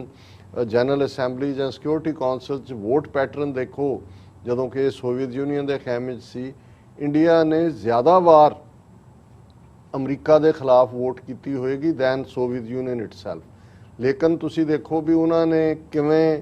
ਕੂਲਲੀ ਉਹਨਾਂ 'ਚੋਂ ਰਸ਼ੀਆ 'ਚੋਂ ਨਿਕਲ ਕੇ ਅਮਰੀਕਾ ਦੀ ਕੱਛ 'ਚ ਵੀ ਵੜੇ, ਲੇਕਿਨ ਅਜੇ ਤੱਕ ਤੁਹਾਨੂੰ ਕੋਈ ਪਾਰਟ, ਹਾਲਾਂ ਰਸ਼ੀਆ ਨੇ ਪਾਕਿਸਤਾਨ ਦੇ ਨਾਲ ਵੀ ਜੁਆਇੰਟ ਐਕਸਰਸਾਈਜ਼ਸ ਕੀਤੀਆਂ ਨੇ, ਚਾਈਨਾ ਦੇ ਨਾਲ ਵੱਡੀ ਐਕਸਰਸਾਈਜ਼ ਉਹਨਾਂ ਦੀ ਜਿਨ੍ਹਾਂ 'ਚ ਹਜ਼ਾਰਾਂ ਫੌਜੀ, ਉਹ ਵੀ ਉਹਨਾਂ ਨੇ ਕੀਤੀ, ਲੇਕਿਨ ਤੁਹਾਨੂੰ ਕਦੇ ਇਹ ਨਜ਼ਰ ਨਹੀਂ ਆਏਗਾ। ਇਹੀ ਹਾਲ ਈਵਨ ਦੂਸਰੇ ਹਵਾਲੇ ਨਾਲ ਵੀ ਹੈ, ਜੇ ਈਰਾਨ ਜਿਹਦੇ ਨੂੰ ਭਾਰਤ ਨੇ ਆਪਣੇ ਨੇੜੇ ਲਿਆਂਦਾ ਔਰ ਚਾਬਹਾਰ ਦੇ ਉੱਤੇ ਤੋਂ ਈਰਾਨ ਨੇ ਕੱਢ ਕੇ ਬਾਹਰ ਮਾਰਿਆ, ਔਰ ਈਰਾਨ ਨੇ ਚਾਈਨਾ ਦੇ ਨਾਲ ਕਲੋਜ਼ ਆਪਣੇ ਬਿਜ਼ਨਸ ਡੀਲਸ ਕੀਤੀਆਂ ਨੇ, ਔਰ ਉਹ ਵਨ ਬੈਲਟ ਵਨ ਰੋਡ ਦਾ ਹਿੱਸਾ ਹੈ। ਸੋ ਮੈਨੂੰ ਇਹ ਲੱਗਦਾ ਹੈ ਕਿ ਵੀ ਇਹ ਜਿਹੜੇ ਖਾਸ ਤੌਰ ਤੇ ਤੁਸੀਂ ਸਟ੍ਰੈਟੇਜਿਕਲੀ ਜਿਸ ਲੋਕੇਸ਼ਨ 'ਚ ਬੈਠੇ ਹੋ, ਫਿਰ ਉਹਦੇ ਨਾਲ ਪਾਕਿਸਤਾਨ ਦਾ ਸਾਊਦੀ ਅਰੇਬੀਆ ਦੇ ਨਾਲ ਜਿਹੜਾ ਹਮੇਸ਼ਾ ਇੱਕ ਜਿਹੜਾ ਰੈਸਕਿਊਰ ਰਿਹਾ ਡਾਲਰ ਜਾਂ ਤੇਲ ਦੇ ਹਵਾਲੇ ਨਾਲ, ਔਰ ਸਾਊਦੀ ਅਰੇਬੀਆ ਔਰ ਅਮਰੀਕਾ ਦੀ ਕੁਰਬਤ ਕਿਸ ਲੈਵਲ ਦੀ ਹੈ। ਸੋ ਕੱਲਾ ਕਿਉਂਕਿ ਇੱਕ ਵਾਰ ਅੱਗੇ ਵੀ ਜਦੋਂ ਅਸੀਂ ਦੇਖਦੇ ਹਾਂ ਕਿ ਵੀ ਟਰਕੀ ਔਰ ਮਲੇਸ਼ੀਆ ਔਰ ਪਾਕਿਸਤਾਨ ਨੇ ਆਪਣਾ ਅਲਾਇੰਸ ਬਣਾਇਆ ਔਰ ਸਾਊਦੀ ਅਰੇਬੀਆ ਨੇ ਸਟੈਪ ਬੈਕ ਕੀਤਾ ਕਿ ਵੀ ਇਹ ਟਰਕੀ ਨੂੰ ਪ੍ਰਮੋਟ ਕਰ ਰਹੇ ਨੇ, ਉਹਨੇ ਜਿਹੜੇ ਉਧਾਰ ਦਿੱਤੇ ਪੈਸੇ ਸੀ ਉਹ ਵੀ ਵਾਪਸ ਮੰਗ ਲਏ।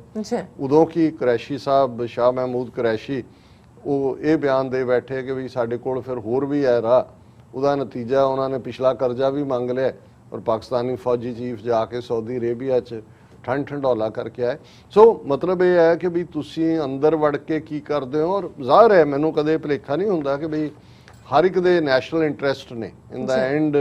ਜਿਵੇਂ ਹੈਨਰੀ ਕਿਸਿੰਜਰ ਨੇ ਕਿਹਾ ਸੀ ਪੋਪੂਲਰਲੀ, ਉਹਨੇ ਕਿਹਾ ਸੀ ਜੀ ਇਹ ਕੋਈ ਨਹੀਂ ਹੈ ਇਨ ਦਾ ਐਂਡ, ਕੋਈ ਦੋਸਤ ਦੁਸ਼ਮਣ ਸਾਡਾ ਨਹੀਂ ਹੈ, ਅਸੀਂ ਦੇਖਣਾ ਵੀ ਸਾਡੇ ਹਿੱਤ 'ਚ ਕੀ ਹੈ। ਸੋ ਪਾਕਿਸਤਾਨ ਜ਼ਾਹਰ ਹੈ ਉਹੀ ਆਪਸ਼ਨ ਲਏਗਾ ਜੋ ਉਹਦੇ ਹਿੱਤ 'ਚ ਹੈ, ਪਰ ਤੁਸੀਂ ਪਬਲਿਕਲੀ ਕਦੇ ਉਹ ਦਰਵਾਜ਼ਾ ਨਾ ਬੰਦ ਕਰ ਲਓ ਜਿਹੜਾ ਕਿਸੇ ਵੇਲੇ ਤੁਹਾਡੇ ਲਈ ਇੰਨਾ ਖੁੱਲ੍ਹਾ ਸੀ ਕਿ ਵੀ ਤੁਸੀਂ, ਤੁਹਾਡਾ ਪ੍ਰੈਜ਼ੀਡੈਂਟ ਜਦੋਂ ਅਮਰੀਕਾ 'ਚ ਲੈਂਡ ਕਰਦਾ ਸੀ ਤੇ ਅਮਰੀਕਾ ਦਾ ਪ੍ਰੈਜ਼ੀਡੈਂਟ ਉਸ ਹੈਲੀਪੈਡ ਤੇ ਜਾਂ ਉਸ ਥਾਂ ਦੇ ਉੱਤੇ ਲੈਣ ਜਾਂਦਾ ਸੀ, ਔਰ ਕਿਵੇਂ ਤੁਹਾਡੀ ਸਾਰਾ ਜਿਹੜੀ ਰਿਲੇਸ਼ਨਸ਼ਿਪ ਕਿਸ ਲੈਵਲ ਦੀ ਰਹੀ ਹੈ। ਔਰ ਮੈਂ ਸਮਝਦਾ ਵੀ ਇਸ ਕੰਟੈਕਸਟ ਦੇ ਵਿੱਚ ਹੀ ਜਦੋਂ ਇਹ ਚੱਲ ਰਿਹਾ, ਪਾਕਿਸਤਾਨ ਨੇ ਘੱਟੋ ਘੱਟ ਇੰਡੀਆ ਨੂੰ ਇੱਕ ਮੈਸੇਜ ਹੋਰ ਦਿੱਤਾ ਹੈ। Pakistan successfully test fires nuclear capable surface to surface ballistic missile, ਜਿਹਦਾ ਨਾਮ ਗਜ਼ਨਵੀ ਹੈ। ਸੋ ਜ਼ਾਹਰ ਹੈ ਕਿ ਸਿੰਬੋਲਿਜ਼ਮ ਮਹਿਮੂਦ ਗਜ਼ਨਵੀ ਦੀ ਉਹਨਾਂ ਨੂੰ ਯਾਦ ਦਹਾਨੇ ਦਾ ਨਾਮ ਹੀ ਮਿਸਾਈਲ ਦਾ ਗਜ਼ਨਵੀ ਹੈ, ਔਰ ਇਹ 290 ਕਿਲੋਮੀਟਰ ਤੱਕ ਮਾਰ ਕਰਨ ਵਾਲੀ ਜਿਹੜੀ ਹੈ ਸਰਫੇਸ ਟੂ ਸਰਫੇਸ ਮਿਸਾਈਲ ਹੈ, ਔਰ ਇਸ ਦਾ ਉਹਨਾਂ ਨੇ ਸਫਰ ਲਾਂਚ ਕੀਤਾ ਔਰ ਇਸ ਨੂੰ army strategic forces command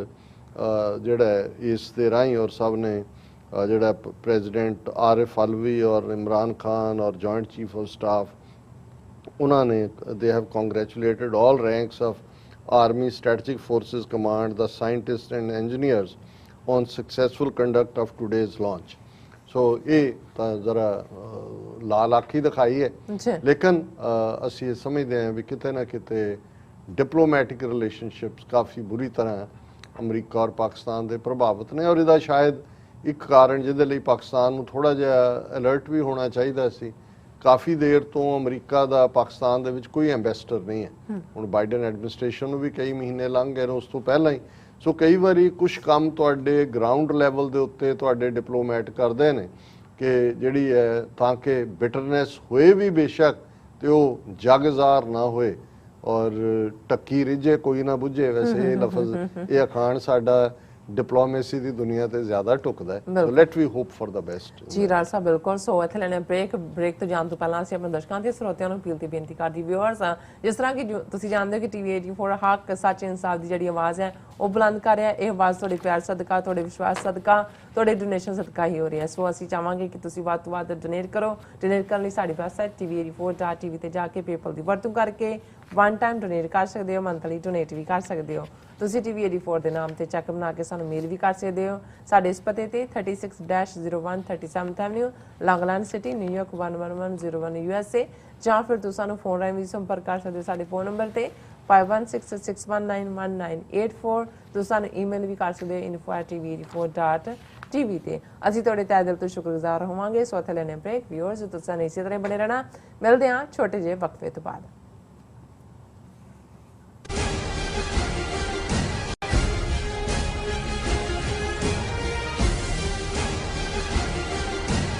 United Sikhs ਅਤੇ food bank for New York city ਵੱਲੋਂ ਨਿਊਯਾਰਕ ਸਿਟੀ ਵਿੱਚ ਹਰ ਮਹੀਨੇ ਕੀਤੀ ਜਾਂਦੀ ਭੋਜਨ ਸੇਵਾ 'ਚ ਸਾਥ ਦੇਵੋ। ਲੋੜਵੰਦਾਂ ਨੂੰ ਤਾਜ਼ਾ ਭੋਜਨ, ਪ੍ਰੋਟੀਨ ਅਤੇ ਲੰਮੇ ਸਮੇਂ ਤੱਕ ਵਰਤਿਆ ਜਾਣ ਵਾਲਾ ਭੋਜਨ ਵੰਡਿਆ ਜਾਂਦਾ ਹੈ। ਇਸ ਸ਼ਨੀਵਾਰ 14 ਅਗਸਤ ਵਾਲੇ ਦਿਨ ਦੁਪਹਿਰ 12 ਵਜੇ ਤੋਂ 2 ਵਜੇ ਤੱਕ ਗੁਰਦੁਆਰਾ ਸਿੱਖ ਸੈਂਟਰ ਆਫ ਨਿਊਯਾਰਕ ਵਿਖੇ ਪਹੁੰਚੋ। ਨਿਊਯਾਰਕ ਸ਼ਹਿਰ ਵਿੱਚ ਵਸਦੇ ਪਰਿਵਾਰਾਂ ਲਈ ਇਸ ਪ੍ਰੋਗਰਾਮ ਦਾ ਖੁੱਲ੍ਹਾ ਸੱਦਾ ਹੈ। ਇਹਨਾਂ ਖਾਸ ਗੱਲਾਂ ਦਾ ਖਾਸ ਧਿਆਨ ਰੱਖੋ। ਗਰਮ ਕੱਪੜੇ ਅਤੇ ਮਾਸਕ ਪਾਓ। ਆਪਣਾ ਕਾਰਟ ਅਤੇ ਫਾਲਤੂ ਬੈਗ ਨਾਲ ਲੈ ਕੇ ਆਓ। ਇੱਕ ਦੂਜੇ ਤੋਂ 6 ਫੁੱਟ ਦੀ ਦੂਰੀ ਬਣਾਈ ਰੱਖੋ। ਇਸ ਸੇਵਾ ਵਿੱਚ ਸਹਿਯੋਗ ਦੇਣ ਲਈ ਯੂਨਾਈਟਿਡ ਸਿੱਖਸ ਨਾਲ ਇਸ ਨੰਬਰ ਤੇ ਸੰਪਰਕ ਕਰੋ 646-688-3525।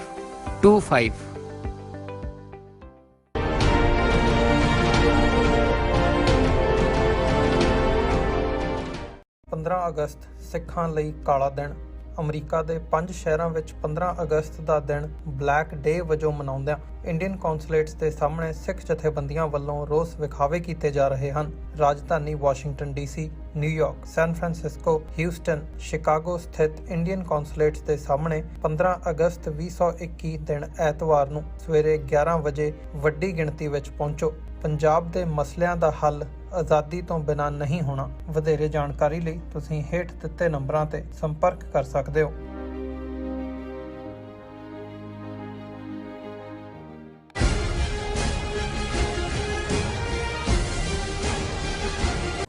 Viewers welcome back on program. So viewers ਹੁਣ ਆਪਾਂ ਗੱਲਬਾਤ ਕਰਨ ਜਾ ਰਹੇ ਹਾਂ ਇਸ ਵਿਸ਼ੇ ਦੇ ਉੱਪਰ। ਆਪਾਂ ਕੱਲ ਵੀ ਗੱਲਬਾਤ ਕੀਤੀ ਸੀ, ਇਸ ਵਿਸ਼ੇ ਨੂੰ ਆਪਾਂ ਅੱਗੇ ਤੋਰਦੇ ਹਾਂ। ਸੋ ਇਸ ਵਿੱਚ ਆਪਾਂ ਡਿਸਕਸ ਕਰਨ ਜਾ ਰਹੇ ਹਾਂ ਕਿ ਬਾਹਰਲੇ ਮੁਲਕਾਂ ਵਿੱਚ 5 ਕਕਾਰਾਂ ਵਿੱਚੋਂ ਇੱਕ ਪ੍ਰਮੁੱਖ ਕਕਾਰ ਕਿਰਪਾਨ ਨੂੰ ਲੈ ਕੇ ਇੱਕ ਬਹਿਸ ਜਿਹੜੀ ਹੈ ਛਿੜਦੀ ਹੈ ਕਿ ਕੀ ਕਿਰਪਾਨ ਮਹਿਜ਼ ਇੱਕ ਧਾਰਮਿਕ ਚਿੰਨ੍ਹ ਹੈ ਜਾਂ ਫਿਰ ਸਵੈ ਰੱਖਿਆ ਲਈ ਇੱਕ ਹਥਿਆਰ। ਸੋ ਸਾਡੇ ਇੱਕ ਜਿਹੜੇ ਵਿਊਅਰ ਨੇ ਜਿਹੜੇ ਕਿ ਕੈਲੀਫੋਰਨੀਆ ਯੂਨੀਵਰਸਿਟੀ ਤੋਂ ਨੇ, ਉਹਨਾਂ ਦਾ ਨਾਂ ਹੈਗਾ ਸਰਦਾਰ ਪਰਮਜੀਤ ਸਿੰਘ ਰੰਧਾਵਾ ਜੀ। ਉਹਨਾਂ ਨੇ ਇਸ ਇਸ਼ੂ ਦੇ ਉੱਪਰ ਜਿਹੜਾ ਆਪਣਾ ਨੁਕਤਾ ਨਜ਼ਰ ਪੇਸ਼ ਕੀਤਾ ਹੈ। ਸੋ ਇਸ ਬਾਰੇ ਆਪਾਂ ਗੱਲਬਾਤ ਕਰਨ ਜਾ ਰਹੇ ਹਾਂ। ਸੋ ਅਸੀਂ ਚਾਹਾਂਗੇ ਕਿ ਤੁਸੀਂ ਇਸੇ ਤਰ੍ਹਾਂ ਬਣੇ ਰਹਿਣਾ। ਦੇਖਣ ਸੁਣਨ ਲਿਖਣ ਲਈ ਤੁਹਾਡਾ ਸਭ ਦਾ ਬਹੁਤ ਬਹੁਤ ਸ਼ੁਕਰੀਆ। ਜੀ ਡਾਕਟਰ ਸਾਹਿਬ ਕੀ ਕਹਿਣਾ ਚਾਹੋਗੇ? ਦੇਖੋ, ਅੱਜ ਦੀ ਗੱਲਬਾਤ ਨੂੰ ਸਮਝਣ ਦੇ ਲਈ ਇਹ ਸਾਡੇ ਵਿਊਅਰ ਜਿਹੜੇ ਦਿਲਚਸਪੀ ਰੱਖਦੇ ਨੇ ਇਸ ਟੌਪਿਕ 'ਚ, ਉਹਨਾਂ ਦੇ ਲਈ ਇਹ ਜ਼ਰੂਰੀ ਹੈ ਕਿ ਉਹ ਕੱਲ੍ਹ ਵਾਲਾ ਸੈਗਮੈਂਟ ਇਸ ਦੇ ਉੱਤੇ ਜ਼ਰੂਰ ਦੇਖਣ। ਬਿਲਕੁਲ। ਕਿਉਂਕਿ ਕੱਲ੍ਹ ਅਸੀਂ ਜਿਹੜੇ 5 ਆਰਟੀਕਲਸ ਆਫ ਫੇਥ ਜਿਨ੍ਹਾਂ ਨੂੰ ਕਕਾਰ ਕਿਹਾ ਜਾਂਦਾ ਹੈ, ਉਹਨਾਂ ਦੀ ਅਹਿਮੀਅਤ ਕੀ ਹੈ ਔਰ ਉਸ ਦੇ ਵਿੱਚ ਕਿਰਪਾਨ ਔਜ਼ਾਰ ਹੈ ਜਿਸ ਨੂੰ ਆਮ ਸੌਰਡ ਕਿਹਾ ਜਾਂਦਾ ਹੈ। ਅਸੀਂ ਕਿਰਪਾਨ ਕੱਕੇ ਦੇ ਨਾਲ ਮਜ਼ਹਬੀ ਲਫ਼ਜ਼ ਹੈ ਕਿ ਉਸ ਦੀ ਕੀ ਅਹਿਮੀਅਤ ਹੈ। ਔਰ ਇਹ ਜਿਹੜਾ ਡਿਬੇਟ ਜਾਂ ਨੁਕਤਾ ਨਜ਼ਰ ਜਿਹਨੂੰ ਤੁਸੀਂ ਕਿਹਾ, ਸਾਡੇ ਵਿਊਅਰ ਪਰਮਜੀਤ ਸਿੰਘ ਰੰਧਾਵਾ ਜੀ ਦੀ ਲਿਖਤ ਸਾਨੂੰ ਵਸੂਲ ਹੋਈ ਹੈ ਔਰ ਉਹਦੇ 'ਚ ਉਹਨਾਂ ਨੇ ਇੱਕ ਨੁਕਤੇ ਤੋਂ ਕਿ ਅੱਜ ਬਹੁਤ ਸਾਰੇ ਸਿੱਖਾਂ ਦੇ ਲਈ ਕਿਰਪਾਨ ਮਹਿਜ਼ ਇੱਕ ਸਿੰਬਲ ਬਣ ਕੇ ਰਹਿ ਗਈ ਹੈ ਔਰ ਜਿਹੜਾ ਅਸਲ ਉਹਨਾਂ ਦੇ ਮੁਤਾਬਕ ਜਿਹੜਾ ਮਕਸਦ ਸੀ ਜਦੋਂ ਗੁਰੂ ਸਾਹਿਬ ਨੇ ਪੰਜ ਕਕਾਰੀ ਖਾਲਸਾ ਸਾਜਿਆ, ਇਹ ਜਿਹੜੇ ਨੇ ਸੇਂਟ ਸੋਲਜਰ, ਲੇਕਿਨ ਸੋਲਜਰ ਜਿਹੜੇ ਫੁੱਲੀ ਟ੍ਰੇਨਡ, ਸਿਰਫ ਇਹੀ ਨਹੀਂ ਕਿ ਆਪਣੀ ਰੱਖਿਆ ਦੇ ਲਈ, ਲੇਕਿਨ ਹਰ ਪੱਖ ਤੋਂ,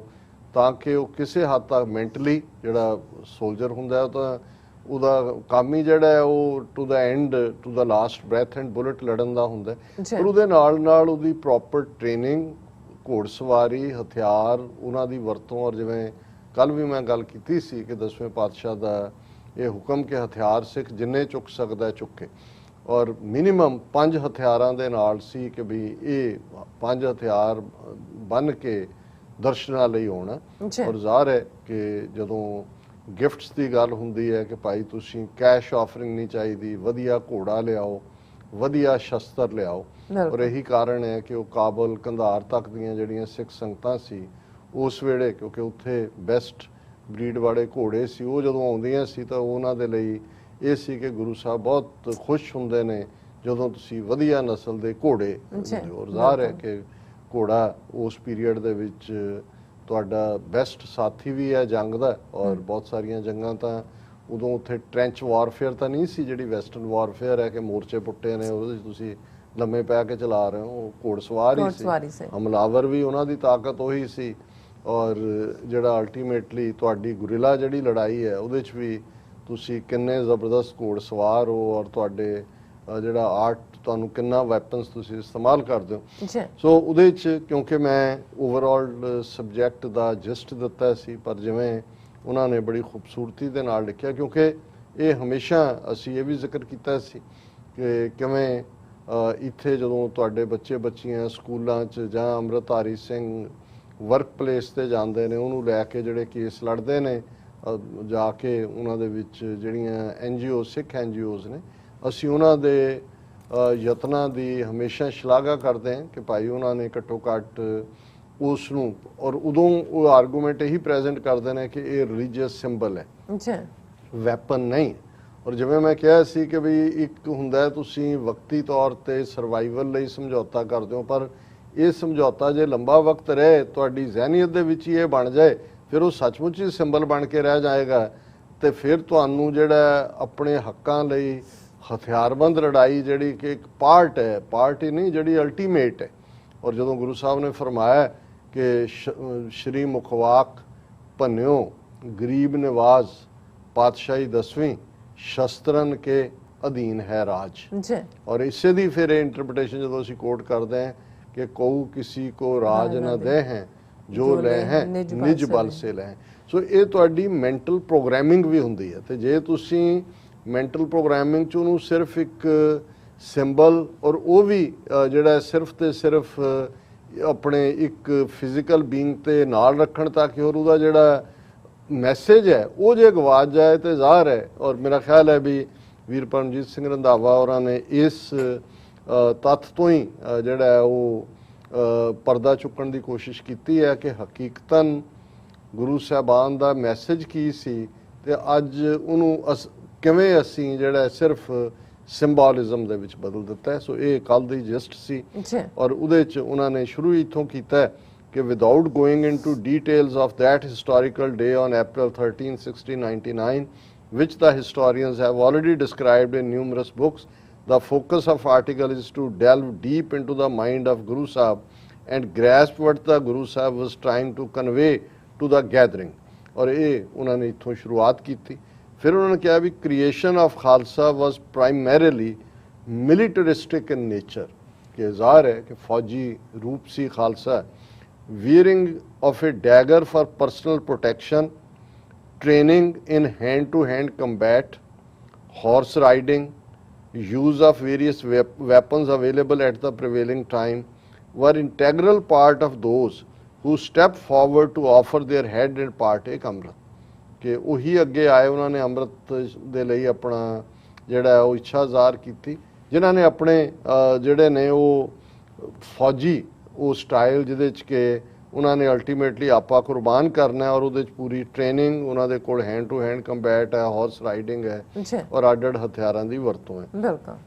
ਉਹਨਾਂ ਨੇ। ਔਰ ਇਹਦੇ 'ਚ ਤਾਂ ਉਹਨਾਂ ਨੇ ਕਿਹਾ ਵੀ ਗੁਰੂ ਸਾਹਿਬ ਤਾਂ ਉਹਨਾਂ ਨੇ ਕਿਹਾ ਸੀ ਕਿ ਵੀ ਮੈਂ ਉਹਨਾਂ ਨੂੰ ਦਰਸ਼ਨ ਨਹੀਂ ਦਿਆਂਗਾ ਜਿਹੜੇ ਸ਼ਸਤਰਾਂ ਤੋਂ ਬਿਨਾਂ ਆਉਂਦੇ ਨੇ, ਉਹਨਾਂ ਦੇ ਲਫ਼ਜ਼ ਨੇ ਕਿ ਵੀ ਬਿਨਾ ਸ਼ਸਤਰੰਗ ਨਰੰਗ ਭੇਡ ਜਾਨੰਗ, ਕਿ ਜੇ ਤੁਹਾਡੇ ਕੋਲ ਸ਼ਸਤਰ ਨਹੀਂ ਨੇ ਤਾਂ ਬੰਦਾ ਜਿਹੜਾ ਸਮਝੋ ਭੇਡ ਹੈ, ਸ਼ੀਪ ਹੈ। ਸੋ ਇਹ ਬਿਲਕੁਲ ਜੋ ਇਹਨਾਂ ਨੇ ਕਿਹਾ ਪਰਮਜੀਤ ਸਿੰਘ ਹੋਰਾਂ ਨੇ, ਐਜ਼ ਪਰ ਜੋ ਗੁਰੂ ਦਾ ਡਿਕਟੇਟ ਹੈ। ਔਰ ਇਹ ਉਹਨਾਂ ਨੇ ਇਹ ਵੀ ਕਿਹਾ ਕਿ Guru Sahib even convey to ਦਾ ਸਿੱਖ ਸੰਗਤ that horses and weapons as offerings were preferred over other worldly things, ਕਿ ਦੁਨਿਆਵੀ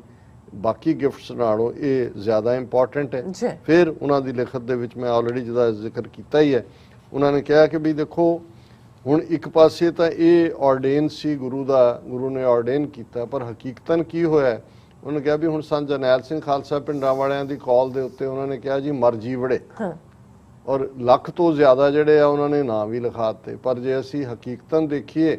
ਤੇ ਉੱਥੇ ਉਹਨਾਂ ਦੇ ਨਾਲ ਜੂਝਣ ਵਾਲੇ ਕਿੰਨੇ ਸੀ, ਔਰ ਉਹ ਬਾਅਦ ਕਿਉਂਕਿ ਇੱਕ ਤੁਸੀਂ ਜਜ਼ਬਾਤੀ ਤੌਰ ਤੇ ਆਪਣੀ ਸੁਹਿਰਦਤਾ ਦਿਖਾਉਂਦੇ ਹੋ,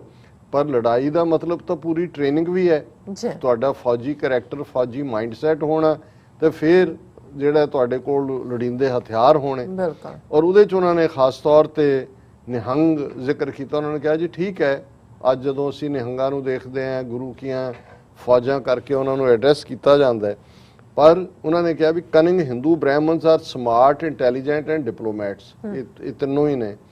ਉਹ they want Sikhs to believe that Nihangs are the Guru's army and they will defend the innocent and oppressed Sikhs, ਕਿ ਵੀ ਉਹ ਡਿਫੈਂਡ ਕਰਨਗੇ। ਪਰ ਉਹਨਾਂ ਨੇ ਕਿਹਾ ਵੀ ਜੂਨ 84 ਦੇ ਹਵਾਲੇ ਨਾਲ ਕਿਰਦਾਰ ਦੇਖ ਲਓ ਇਹਨਾਂ ਜਥੇਬੰਦੀਆਂ ਦਾ। ਔਰ ਇਹ ਜਿਹੜਾ ਉਹਨਾਂ ਨੇ ਕਿਹਾ ਵੀ ਅੱਜ ਹਾਲ ਇਹ ਹੈ ਕਿ ਉਹ ਜਿਵੇਂ ਯੂਰਪ ਦੇ ਵਿੱਚ ਜਿਪਸੀ ਜਿਹੜੇ ਨੇ ਉਹ ਐਂਟਰਟੇਨਰ ਬਣੇ ਹੋਏ ਨੇ ਕਰਾਊਡਸ ਦੇ, ਇਵੇਂ ਹੀ ਜਿਹੜੇ ਨੇ ਨਿਹੰਗ ਐਂਟਰਟੇਨਰ ਨੇ। ਔਰ ਹੁਣ ਤਾਂ ਮੈਂ ਦੇਖਦਾ ਕਿ ਵਾਰੀ ਉਹ ਜਦੋਂ ਆਪਣੇ ਟ੍ਰਿਕ ਵੀ ਕਰਦੇ ਨੇ ਉਹ ਇਸ ਕਿਸਮ ਦੇ ਨੇ ਜਿਹੜੇ ਉਹ ਬਿਲਕੁਲ ਹੀ ਜਗਲਰੀ ਵਾਲਾ ਕੰਮ ਹੈ। ਔਰ ਮੰਤਵਤਾ ਹੈ, ਔਰ ਖਾਲਿਸਤਾਨ ਦੀ ਸਟਰਗਲ 'ਚ ਵੀ ਤੁਹਾਨੂੰ ਕੋਈ ਨਜ਼ਰ ਨਹੀਂ ਆਉਂਦਾ ਵੀ ਨਿਹੰਗ ਜਥੇਬੰਦੀਆਂ, ਉਹ ਤਾਂ ਉਹਨਾਂ ਨੂੰ ਬਹੁਤ ਸਾਰਿਆਂ ਨੂੰ ਉਸ ਕਿਸਮ ਦਾ ਉਹਨਾਂ ਨੇ ਸਰਕਾਰ ਨੇ ਈਵਨ ਢੱਠਾ ਅਕਾਲ ਤਖਤ ਬਣਾਉਣ ਲਈ ਬਾਬਾ ਸੰਤਾ ਸਿੰਘ ਜਿਹੜਾ ਬੁੱਢਾ ਦਲ ਦਾ ਮੁਖੀ ਸੀ, ਸਰਕਾਰ ਸੇਵਾ ਲਈ ਉਹਨੂੰ ਮੋਹਰਾ ਬਣਾਇਆ ਹੋਇਆ ਸੀ। ਸੋ ਉਹਨਾਂ ਨੇ ਇਹ ਕਿਹਾ ਕਿ ਵੀ ਇਹ ਠੀਕ ਹੈ ਕਿ ਵੀ ਅਸੀਂ ਜਿਹੜਾ ਪਾਰਟ, ਫਿਰ ਉਹਨਾਂ ਨੇ ਇੱਕ ਜਿਹੜੀ ਦਿਲਚਸਪ, ਮੈਂ ਹੁਣ ਵਕਤ ਕਰਕੇ ਡੀਟੇਲ 'ਚ ਨਹੀਂ ਜਾਵਾਂਗਾ, ਗੋਲਡਾ ਮਾਇਰ ਨੂੰ ਕੋਟ ਕੀਤਾ ਕਿ ਜਦੋਂ ਇਜ਼ਰਾਈਲ ਦੀ ਪ੍ਰਾਈਮ ਮਿਨਿਸਟਰ ਸੀ ਔਰ ਉਹਨੇ ਜਦੋਂ ਅਮਰੀਕਾ ਦੇ ਨਾਲ ਟ੍ਰੀਟੀ ਕੀਤੀ ਹਥਿਆਰ ਖਰੀਦਣ ਦੀ, ਉਹਨਾਂ ਦਾ ਆਪਣਾ ਹਾਲ ਮਾੜਾ ਸੀ, ਔਰ ਉਹਨੂੰ ਪੁੱਛਿਆ ਕਿਸੇ ਜਰਨਲਿਸਟ ਨੇ, ਔਰ ਉਸ ਤੋਂ ਬਾਅਦ ਜੰਗ ਹੋਈ, ਉਹਨੇ ਇਜ਼ਰਾਈਲ ਨੇ ਹਰਾਇਆ 6 ਅਰਬ ਦੇਸ਼ਾਂ ਨੂੰ, ਕਿ ਉਹਨੇ ਕਿਹਾ ਕੀ ਹੈ, ਉਹਨੇ ਫਿਰ ਨਬੀ ਮੁਹੰਮਦ ਸਾਹਿਬ ਦਾ ਹਵਾਲਾ ਦਿੱਤਾ ਕਿ ਉਹਨਾਂ ਦੀ ਜਿਹੜੇ ਨੇ ਹਜ਼ਰਤ ਆਇਸ਼ਾ ਉਹਨਾਂ ਦੇ ਘਰੋਂ, ਉਹਨਾਂ ਨੇ ਜਦੋਂ ਉਹਨਾਂ ਦਾ ਨਬੀ ਚਲੇ ਜਾਂਦੇ ਨੇ ਔਰ ਹਾਲਾਤ ਘਰੇਲੂ ਠੀਕ ਨਹੀਂ ਨੇ, ਔਰ ਉਹਨਾਂ ਨੇ ਜਦੋਂ ਈਵਨ ਤੇਲ ਲੈਣ ਦੇ ਲਈ ਵੇਚੀ ਉਹਨਾਂ ਦੀ ਸ਼ੀਲਡ, ਜਿਹੜੀ ਢਾਲ ਜਿਹਨੂੰ ਅਸੀਂ ਕਹਿੰਦੇ, ਉਹਨੇ ਕਿਹਾ 7 ਤਲਵਾਰਾਂ ਲਟਕ ਰਹੀਆਂ ਸੀ ਕੰਧ ਦੇ ਉੱਤੇ, ਉਹ ਨਹੀਂ, ਉਹ ਉਹਨਾਂ ਨੇ ਢਾਲ ਦਿੱਤੀ। ਉਹਨਾਂ ਨੇ ਕਿਹਾ ਵੀ ਮੈਂ ਕੰਪੈਰੀਟਿਵ ਰਿਲੀਜਨ ਦੀ ਸਟੂਡੈਂਟ ਰਹੀ ਹਾਂ, ਇਹ ਮੇਰੇ ਲਈ ਇਨੀਸ਼ੀਏਟਿਵ ਬਣਿਆ ਜਾਂ ਇਹ ਮੇਰੇ ਲਈ ਜਿਹੜੀ ਮੋਟੀਵੇਸ਼ਨ ਸੀ ਕਿ ਭੁੱਖੇ ਰਹਿ ਲਓ, ਕੁਛ ਕਰ ਲਓ, ਅਲਟੀਮੇਟਲੀ ਹਥਿਆਰ ਤੁਹਾਡਾ ਸੇਵੀਅਰ ਹੈ। ਉਹਨਾਂ ਨੇ ਕਿਹਾ ਵੀ ਮੈਂ ਉੱਥੋਂ ਹੀ ਮੋਟੀਵੇਸ਼ਨ ਲਈ, ਔਰ ਇਵੈਂਚੁਅਲੀ ਜਿਹੜੇ ਨੇ ਮੈਂ ਇਜ਼ਰਾਈਲ ਤੰਗ ਹਾਲਤਾਂ ਜੋ ਗੁਜ਼ਰਿਆ ਸੀ, ਬਟ ਬੈਸਟ ਵੈਪਨ ਅਮਰੀਕਾ ਤੋਂ ਅਸੀਂ ਲਏ ਔਰ ਉਹਦੇ ਨਾਲ ਅਸੀਂ ਉਹਨਾਂ ਨੂੰ ਡਿਫੀਟ ਦਿੱਤੀ। ਸੋ ਇਸ ਵਾਕਿਆ ਨੂੰ ਉਹਨਾਂ ਨੇ ਕੋਟ ਕੀਤਾ, ਔਰ ਮੈਂ ਬਾਅਦ 'ਚ ਉਹਦੀ ਕਨਫਰਮੇਸ਼ਨ ਦੇ ਲਈ ਜਿਹੜਾ ਇੱਕ ਪੂਰਾ ਆਰਟੀਕਲ ਵੀ ਦੇਖਿਆ ਸਿਆਸਤ ਡੇਲੀ ਦਾ, ਜਿਹੜੀ ਇਸਲਾਮਿਕ ਪਬਲੀਕੇਸ਼ਨ ਹੈ, ਉੱਤੇ ਪਰਸ਼ੀਅਨ 'ਚ ਵੀ ਲਿਖਿਆ ਹੋਇਆ, ਔਰ ਉਹਦੇ 'ਚ ਉਹਦਾ ਹੈਡਲਾਈਨ ਇਹ ਹੈ, what Israeli former prime minister Golda Meir learned from the prophet Muhammad peace be upon him. ਇਹ 18 ਮਈ 2018 ਦਾ ਆਫਰੀਨ ਜਿਹੜੇ ਨੇ ਇਹਦੇ ਲਿਖਾਰੀ ਨੇ, ਔਰ ਇਹਨੂੰ ਕੋਟ ਕਰਕੇ ਉਹਨਾਂ ਨੇ ਫਿਰ ਕਿਹਾ ਕਿ ਵੀ ਇੱਕ ਪਾਸੇ ਤਾਂ ਇਹ ਮੈਸੇਜ ਹੈ, ਪਰ ਦੂਜੇ ਪਾਸੇ ਕੀ ਹੈ, Sikhs of today have completely forgotten what the Guru envisioned for them Khalsa Raj, ਕਿ ਜੇ ਅਸੀਂ ਰਾਜ ਭਾਗ ਦਾ ਲੱਭਦੇ ਹਾਂ। ਔਰ ਅੱਜ ਦੇ ਪੀਰੀਅਡ 'ਚ ਕਹਿਣਾ ਹੋਏ ਤਾਂ ਤਾਲਿਬਾਨ ਸਾਡੇ ਸਾਹਮਣੇ ਇੱਕ ਉਦਾਹਰਣ ਹੈ ਕਿ ਕਿਵੇਂ ਇਹਨਾਂ 40 ਸਾਲਾਂ 'ਚ 2 ਪਾਵਰਫੁਲ ਐਮਪਾਇਰ ਉਹਨਾਂ ਨੂੰ ਡਿਫੀਟ ਕੀਤਾ। ਔਰ ਤੁਸੀਂ ਉਹਨਾਂ ਦਾ ਹੁਣ ਵੀ ਜਿਹੜੀਆਂ ਪਿਕਚਰਸ ਆ ਰਹੀਆਂ, ਭਾਵੇਂ ਉਹ ਕੰਬਲ ਜਿਹਾ ਲਪੇਟਿਆ ਹੋਏਗਾ, ਕੋਈ ਤੁਹਾਨੂੰ ਉਹਨਾਂ ਨੇ ਕੋਈ ਰੇਸ਼ਮ ਦੇ ਕੱਪੜੇ ਨਹੀਂ ਪਾਏ ਹੋਏ, ਪਰ ਕਿਸੇ ਕੋਲ AK-47 ਹੈ, ਕਿਸੇ ਕੋਲ ਕਾਰਬਾਈਨ ਹੈ, ਅਲਟੀਮੇਟਲੀ ਹਥਿਆਰ ਨੇ ਔਰ ਮਰਨ ਲਈ ਤਿਆਰ ਨੇ। ਔਰ ਉਹਦੇ ਉਹਨਾਂ ਨੇ ਕਿਹਾ ਵੀ ਅਸੀਂ they have become mere puppets of the few politicians who themselves are government agents ਕਿ ਵੀ ਉਹ puppet ਬਣੇ ਹੋਏ ਨੇ ਜਿਹੜੇ ਉਹਨਾਂ ਦੇ ਜਿਹੜੇ ਅੱਗੋਂ government agent ਨੇ ਜੀ the innocent Sikhs pendulum between one political party and other without a clue that no one has any vested interest in promoting the welfare of the panth ਪੰਥ ਦਾ ਭਰਾ ਕਿਸੇ ਦੇ ਸਾਹਮਣੇ ਨਹੀਂ ਹੈ ਪੈਂਡੂਲਮ ਦੀ ਤਰ੍ਹਾਂ ਇੱਕ ਪਾਰਟੀ ਆ ਗਈ ਕਾਂਗਰਸ ਚੋਂ ਨਿਕਲਿਆ ਅਕਾਲੀਆਂ ਨੂੰ ਬਣਾ ਦਿਓ ਫਿਰ ਆਮ ਆਦਮੀ ਫਿਰ ਪੈਂਡੂਲਮ ਵਾਪਸ ਚਲਾ ਜਾਂਦਾ ਉਹਨਾਂ ਨੇ ਕਿਹਾ ਵੀ ਇਵੇਂ ਹੀ ਜਿਹੜੇ ਬਣੇ ਹੋਏ ਨੇ or even Amritdhari Sikh sporting a kirpan on an ਫਿਰ ਉਹਨਾਂ ਨੇ ਕਿਹਾ ਵੀ ਇਹ ਜਿਹੜਾ ਅੱਜ ਸਾਡਾ ਗਾਤਰੇ ਵਾਲਾ ਇਹ ਵੀ ਸਾਨੂੰ ਬ੍ਰਿਟਿਸ਼ਰਸ ਨੇ ਦਿੱਤਾ ਹੈ ਔਰ ਇਹ ਜਿਹੜਾ dagger itself is a ceremonial in nature and is impractical for self defence ਕਿ ਸਿੰਬਲ ਤਾਂ ਠੀਕ ਹੈ ਪਰ ਤੁਸੀਂ ਇਹਦੇ ਨਾਲ ਜਿਹੜਾ ਸੈਲਫ ਡਿਫੈਂਸ ਦਾ ਇੱਕ ਹਥਿਆਰ ਤਾਂ ਨਹੀਂ ਹੈ ਜਿਹੜਾ ਉਹਨੂੰ ਡਿਫੈਂਡ ਕਰ ਸਕੇ ਸੋ ਉਹਨਾਂ ਨੇ ਕਿਹਾ ਵੀ ਇਹ ਅਸੀਂ ਕਿੰਨੀਆਂ ਉਦਾਹਰਨਾਂ ਦੇਖ ਰਹੇ ਹਾਂ ਵੀ ਕਿਵੇਂ ਈਵਨ ਜਿਨ੍ਹਾਂ ਨੇ ਛੋਟੀ ਕਿਰਪਾਨ ਪਾਈ ਹੈ ਉਹਨਾਂ ਨੂੰ ਬੇਇੱਜ਼ਤ ਕੀਤਾ ਜਾਂਦਾ ਹੈ ਔਰ ਐਂਡ 'ਚ ਉਹਨਾਂ ਨੇ ਜਿਹੜਾ ਦਿੱਤਾ ਹੈ ਮੈਂ ਕਿਉਂਕਿ ਉਹਨਾਂ ਦੇ ਵਿਚਾਰ ਨੇ ਔਰ ਮੈਂ ਸਮਝਦਾ ਵੀ ਅਸੀਂ ਜਦੋਂ ਵੀ ਕੋਈ ਡਿਬੇਟ ਜਿਹੜੀ ਹੁੰਦੀ ਹੈ ਉਹਦੇ 'ਚ ਤੁਸੀਂ ਇੱਕ ਸਾਈਡ ਨੂੰ ਉਹਨਾਂ ਨੇ tool kit for Khalsa of today ਵੀ ਹੁਣ ਇਲਾਜ ਕੀ ਹੈ ਇਸ ਸਾਰੇ ਦਾ ਬਿਮਾਰੀ ਉਹਨਾਂ ਨੇ ਡਾਇਗਨੋਸ ਕੀਤੀ ਉਹਨਾਂ ਕਿਹਾ every Sikh should bear arms tactical knives and firearms if the physical conditions allow ਕਿ ਜੇ ਸਿਹਤਮੰਦ ਹੈ ਸਿੱਖ ਤੇ ਹਰ ਸਿੱਖ ਜਿਹੜਾ ਹੈ ਉਹ ਹਥਿਆਰਬੰਦ ਹੋਏ ਚੰਗੇ ਜਿਹੜੇ ਨੇ ਉਹ dagger knife or firearms ਪੂਰੀਆਂ ਗਨਸ ਔਰ ਜੋ ਵੀ ਅਫੋਰਡ ਕਰ ਸਕਦਾ ਹੈ must receive hand to hand combat training in at least one of the following combative arts ਜਿਹੜੇ ਉਹਨਾਂ ਨੇ ਆਰਟ ਲਿਖਿਆ ਵੈਸੇ ਮੈਨੂੰ ਵੀ ਨਹੀਂ ਪਤਾ ਹੁਣ ਮੈਂ ਡਿਕਸ਼ਨਰੀ ਜਾ ਕੇ ਦੇਖਾਂਗਾ ਵੀ ਉਹਨਾਂ ਦਾ ਕੀ ਹੈ ਉਹਨਾਂ ਨੇ ਕਿਹਾ ਵੀ hand to hand combat training ਲੈਣ Krav Maga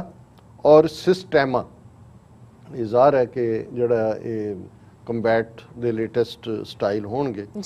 all individuals wearing a kirpan must receive proper training ਉਹਦੇ ਚ ਉਹਨਾਂ ਨੇ ਕਾਲੀ ਐਸਕ੍ਰੀਮਾ is one method ਹੁਣ ਬੇਸ਼ੱਕ ਉਹ ਸੌਰਡ ਆਫ ਸਮੁਰਾਏ ਔਰ ਜਾਪਾਨੀਆਂ ਦੇ ਕੋਲ ਹੈ ਹੋ ਸਕਦਾ ਉਹਨਾਂ ਦਾ ਇਹ ਹੋਏ ਮੈਂ ਇਹਨੂੰ ਵੀ ਕਿਉਂਕਿ ਮੈਨੂੰ ਪਤਾ ਨਹੀਂ ਹੈ ਪਰ ਇਹ ਉਹਨਾਂ ਨੇ ਬੜਾ ਡਿਟੇਲ ਇਸ ਦਿੱਤਾ ਹੈ all Sikhs must receive proper training in the use of pistol, carbine and long range rifles from qualified instructors America ਦੇ ਵਿੱਚ ਤਾਂ ਵੈਸੇ ਹੀ ਸੈਕੰਡ ਅਮੈਂਡਮੈਂਟ ਹੱਕ ਦਿੰਦੀ ਹੈ ਔਰ ਇਹ ਹਰ ਸਿੱਖ ਜਿਹੜਾ ਹੈ ਉਹ ਮਾਡਰਨ ਜਿਹੜੇ ਵੈਪਨ ਨੇ ਉਹਨਾਂ 'ਚ ਵੀ ਟ੍ਰੇਨਿੰਗ ਲੇ Sikhs must shun use of alcohol and other drugs ਕਿ ਸ਼ਰਾਬੀ ਔਰ ਅਮਲੀ ਹੋ ਕੇ ਤੁਸੀਂ ਹਥਿਆਰਬੰਦ ਲੜਾਈ ਦੀ ਗੱਲ ਭੁੱਲ ਜਾਓ economic bleeding of Sikh society must be stopped as soon as possible whether it is unnecessary expenditures in social functions or diversion of Sikh Gurdwara funds to non-Sikh causes ਹੁਣ ਤੁਸੀਂ ਕਰੋੜਾਂ ਦੇਈ ਜਾਓ ਜੀ ਅਸੀਂ ਕ੍ਰਿਕਟ ਟੀਮ ਨੂੰ ਦੇ ਦਿੱਤਾ ਹੈ ਅਸੀਂ ਹਾਕੀ ਟੀਮ ਨੂੰ ਦੇ ਦਿੱਤਾ ਹੈ ਤੁਹਾਡੇ ਆਪਣੇ ਉਹਨਾਂ ਨੇ ਕਿਹਾ ਵੀ ਇਹ ਜਿਹੜੀ ਅਸੀਂ ਔਰ ਵਿਆਹਾਂ ਸ਼ਾਦੀਆਂ ਤੇ ਇੱਕ ਦੂਜੇ ਤੋਂ ਵੱਧ ਕੇ ਇਹ ਬੰਦ ਕਰੋ ਸਾਰਾ ਔਰ ਇਹ ਬਲੀਡ ਕਰ ਰਿਹਾ ਸਾਨੂੰ economically all Sikh families should enroll their kids especially girls in some type of a martial arts school Brazilian jiu-jitsu is our recommendation ਉਹਨਾਂ ਨੇ ਸਾਰੀ ਰਿਸਰਚ ਉਹਨਾਂ ਨੇ ਕਿਹਾ ਜੀ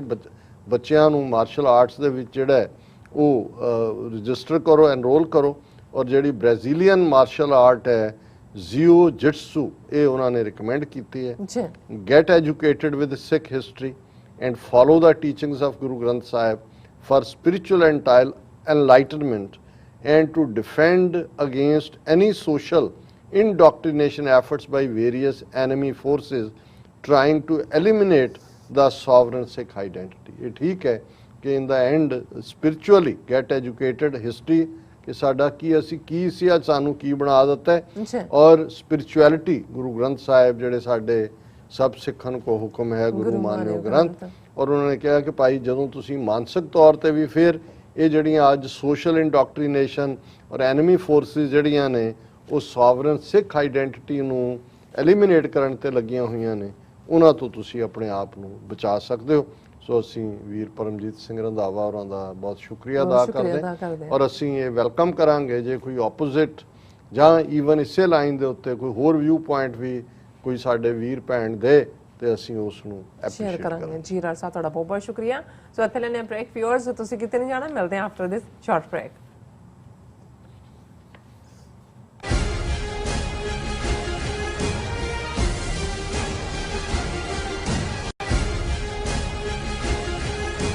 15 ਅਗਸਤ ਸਿੱਖਾਂ ਲਈ ਕਾਲਾ ਦਿਨ। ਅਮਰੀਕਾ ਦੇ 5 ਸ਼ਹਿਰਾਂ ਵਿੱਚ 15 ਅਗਸਤ ਦਾ ਦਿਨ ਬਲੈਕ ਡੇ ਵਜੋਂ ਮਨਾਉਂਦਿਆਂ ਇੰਡੀਅਨ ਕੌਂਸੂਲੇਟਸ ਦੇ ਸਾਹਮਣੇ ਸਿੱਖ ਜਥੇਬੰਦੀਆਂ ਵੱਲੋਂ ਰੋਸ ਵਿਖਾਵੇ ਕੀਤੇ ਜਾ ਰਹੇ ਹਨ। ਰਾਜਧਾਨੀ Washington DC, New York, San Francisco, Houston, Chicago ਸਥਿਤ ਇੰਡੀਅਨ ਕੌਂਸੂਲੇਟਸ ਦੇ ਸਾਹਮਣੇ 15 ਅਗਸਤ 2021 ਦਿਨ ਐਤਵਾਰ ਨੂੰ ਸਵੇਰੇ 11 ਵਜੇ ਵੱਡੀ ਗਿਣਤੀ ਵਿੱਚ ਪਹੁੰਚੋ। ਪੰਜਾਬ ਦੇ ਮਸਲਿਆਂ ਦਾ ਹੱਲ ਆਜ਼ਾਦੀ ਤੋਂ ਬਿਨਾਂ ਨਹੀਂ ਹੋਣਾ। ਵਧੇਰੇ ਜਾਣਕਾਰੀ ਲਈ ਤੁਸੀਂ ਹੇਠ ਦਿੱਤੇ ਨੰਬਰਾਂ ਤੇ ਸੰਪਰਕ ਕਰ ਸਕਦੇ ਹੋ।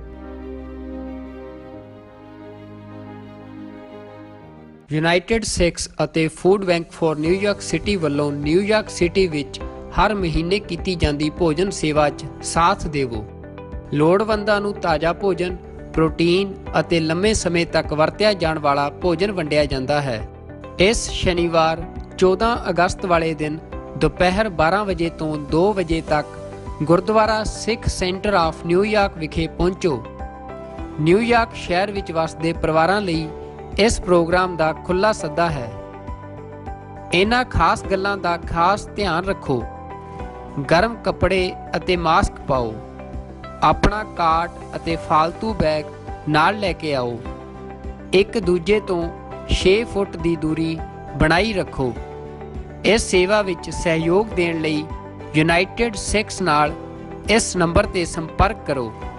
646-688-3525।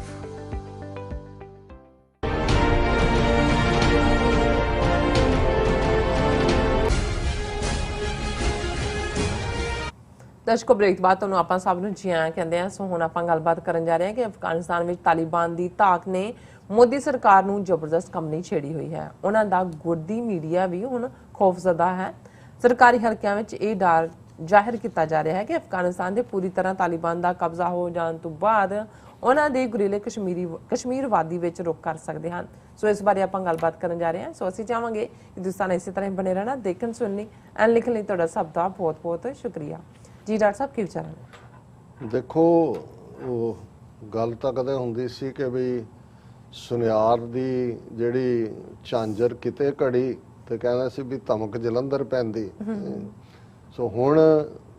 ਗੱਲ ਤਾਂ ਕਾਬਲ ਦੇ ਦੁਆਲੇ ਘੁੰਮ ਰਹੀ ਹੈ। ਬਾਕੀ ਤਾਂ ਤਿੰਨੋਂ ਵੱਡੇ ਸ਼ਹਿਰ ਪਿਛਲੇ 24 ਘੰਟੇ ਦੇ ਵਿੱਚ ਹੈਰਾਤ ਵੀ, ਗਜ਼ਨੀ ਵੀ ਔਰ ਕੰਧਾਰ ਵੀ ਤਾਲਿਬਾਨ ਦੇ ਕਬਜ਼ੇ 'ਚ ਨੇ। ਹੁਣ ਉਹ 95 ਮੀਲ ਦੂਰ ਕਾਬਲ ਤੋਂ ਹਾਈਵੇ ਰੋਕ ਕੇ ਬੈਠੇ ਨੇ ਜਿਹੜਾ ਕਾਬਲ ਵਾਲਾ ਹੈ, ਔਰ ਬਹੁਤ ਜਲਦੀ ਇਹ ਘੇਰਾ ਤੰਗ ਹੁੰਦਾ ਜਾ ਰਿਹਾ। ਹਾਲਾਂ ਅੱਜ ਇੱਕ ਅਟੈਂਪਟ ਦੋਹਾ ਦੇ ਵਿੱਚ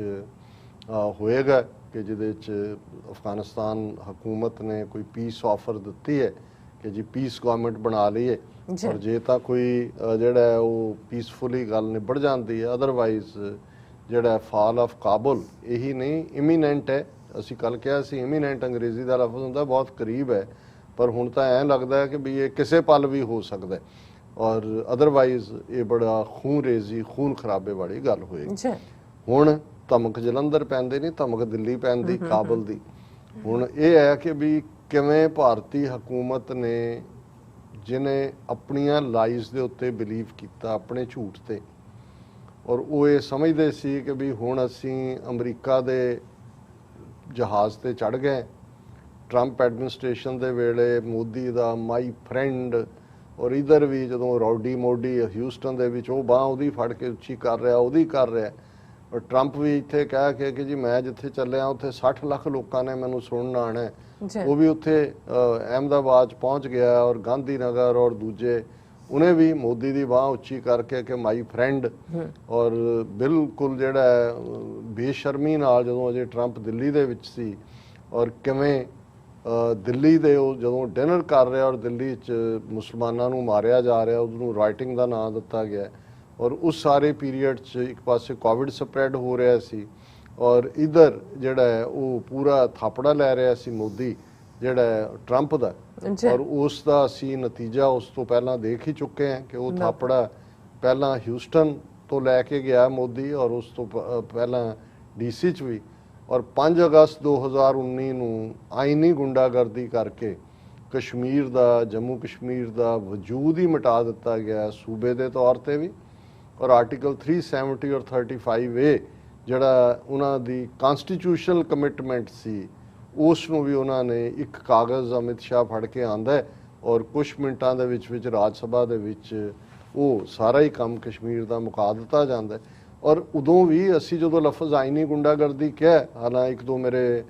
ਦੋਸਤਾਂ ਨੇ ਕਿਹਾ ਜੀ ਲਫ਼ਜ਼ ਇਹ ਤੁਸੀਂ ਨਵਾਂ ਘੜਿਆ, ਹੁਣ ਆਈਨ ਜ਼ਾਹਰ ਹੈ ਕਨਸਟੀਟਿਊਸ਼ਨ ਨੂੰ ਕਹਿੰਦੇ ਨੇ। ਔਰ ਮੈਂ ਕਿਹਾ ਜੀ ਇੱਕ ਗੁੰਡਾਗਰਦੀ ਗਲੀਆਂ 'ਚ ਹੁੰਦੀ ਹੈ, ਦਾਦੇ ਜਿਹੜੇ ਨੇ ਉਹ ਗੁੰਡਾਗਰਦੀ ਕਰਦੇ ਨੇ, ਪਰ ਜਦੋਂ ਤੁਹਾਡੇ ਕੋਲ ਮੈਜੋਰਿਟੀ ਹੈ ਔਰ ਤੁਸੀਂ ਕਿਸੇ ਵੀ ਇਸ਼ੂ ਦਾ ਹਾਂ ਜਾਂ ਨਾ, ਮੁਸਬਤ ਜਾਂ ਨਾ ਪੱਖੀ ਇਫੈਕਟ ਡਿਸਕਸ ਕਰਨ ਤੋਂ ਬਿਨਾਂ, ਪ੍ਰੋਪਰਲੀ ਮੌਕਾ ਦਿੱਤੇ ਬਿਨਾਂ, ਔਰ ਉਸ ਅਪਰ ਹਾਊਸ ਉਹਨਾਂ ਦੀ ਮੈਜੋਰਿਟੀ ਵੀ ਨਹੀਂ ਸੀ, ਔਰ ਤੁਸੀਂ ਉਸ ਐਬਸੋਲੂਟ ਮੈਜੋਰਿਟੀ ਜਿਹਨੂੰ ਬਰੂਟ ਮੈਜੋਰਿਟੀ ਕਿਹਾ ਜਾਂਦਾ ਹੈ ਉਹਦੇ ਥੱਲੇ ਕੋਈ ਵੀ ਤੁਸੀਂ ਪਾਸ ਕਰਾ ਲਓ ਔਰ ਉਹਨੂੰ ਕਹੋ ਜੀ ਕਾਨੂੰਨ ਅਸੀਂ ਉਡਾਤਾ ਹੈ, ਇਹ ਇਸ ਤੋਂ ਵੱਡੀ ਆਈਨੀ ਗੁੰਡਾਗਰਦੀ ਕੀ ਹੋ ਸਕਦੀ ਹੈ? ਵੀ ਇਸ ਤੋਂ ਵਧੀਆ ਹੋਰ ਕੋਈ ਲਫ਼ਜ਼ ਨਹੀਂ ਹੈ। ਮੈਜੋਰੀਟੇਰੀਅਨਿਜ਼ਮ ਤਾਂ ਇੱਕ ਆਨਰੇਬਲ ਲਫ਼ਜ਼ ਤੁਸੀਂ ਕਹਿੰਦੇ ਹੋ, ਹਾਲਾਂ ਉਹ ਵੀ ਗੁੰਡਾਗਰਦੀ ਹੁੰਦੀ ਹੈ ਕਿ ਤੁਸੀਂ ਬਹੁ ਗਿਣਤੀ ਤੁਹਾਡੀ ਹੈਗੀ ਆ, ਉਸ ਨੂੰ ਕਹੋ ਜੀ ਤੁਸੀਂ ਪਰਵਾਹ ਹੀ ਨਹੀਂ ਕਰਦੇ। ਹੁਣ ਗੱਲ ਬਹੁਤ ਵਾਰ ਜਦੋਂ 2002 ਚ ਮੋਦੀ ਔਰ ਅਮਿਤ ਸ਼ਾਹ ਨੇ ਗੁਜਰਾਤ 'ਚ ਕੀ ਕੀਤਾ ਇਹਦੀ ਹੁੰਦੀ ਹੈ, ਤੇ ਜਿਹੜੇ ਉਹਨਾਂ ਦੇ ਥੋੜੇ ਬਹੁਤ ਸੈਂਸੀਬਲ ਬੈਲੈਂਸਡ, ਭਾਵੇਂ ਇੰਡੀਅਨ ਨੈਸ਼ਨਲਿਸਟੀ ਕਿਸਮ ਦੇ ਜਿਹੜੇ ਥਿੰਕਰ ਸੀ, ਉਹਨਾਂ ਦਾ ਕਹਿਣਾ ਸੀ ਕਿ ਜੇ ਨਵੰਬਰ 84 ਨਾ ਹੁੰਦਾ ਤੇ ਫਿਰ 2002 ਨਹੀਂ ਸੀ ਹੋਣਾ, ਕਿਉਂਕਿ ਨਵੰਬਰ 84 ਚ ਜਦੋਂ ਗੁੰਡਾ ਭੀੜਾਂ ਰੂਲਿੰਗ ਪਾਰਟੀ ਨੇ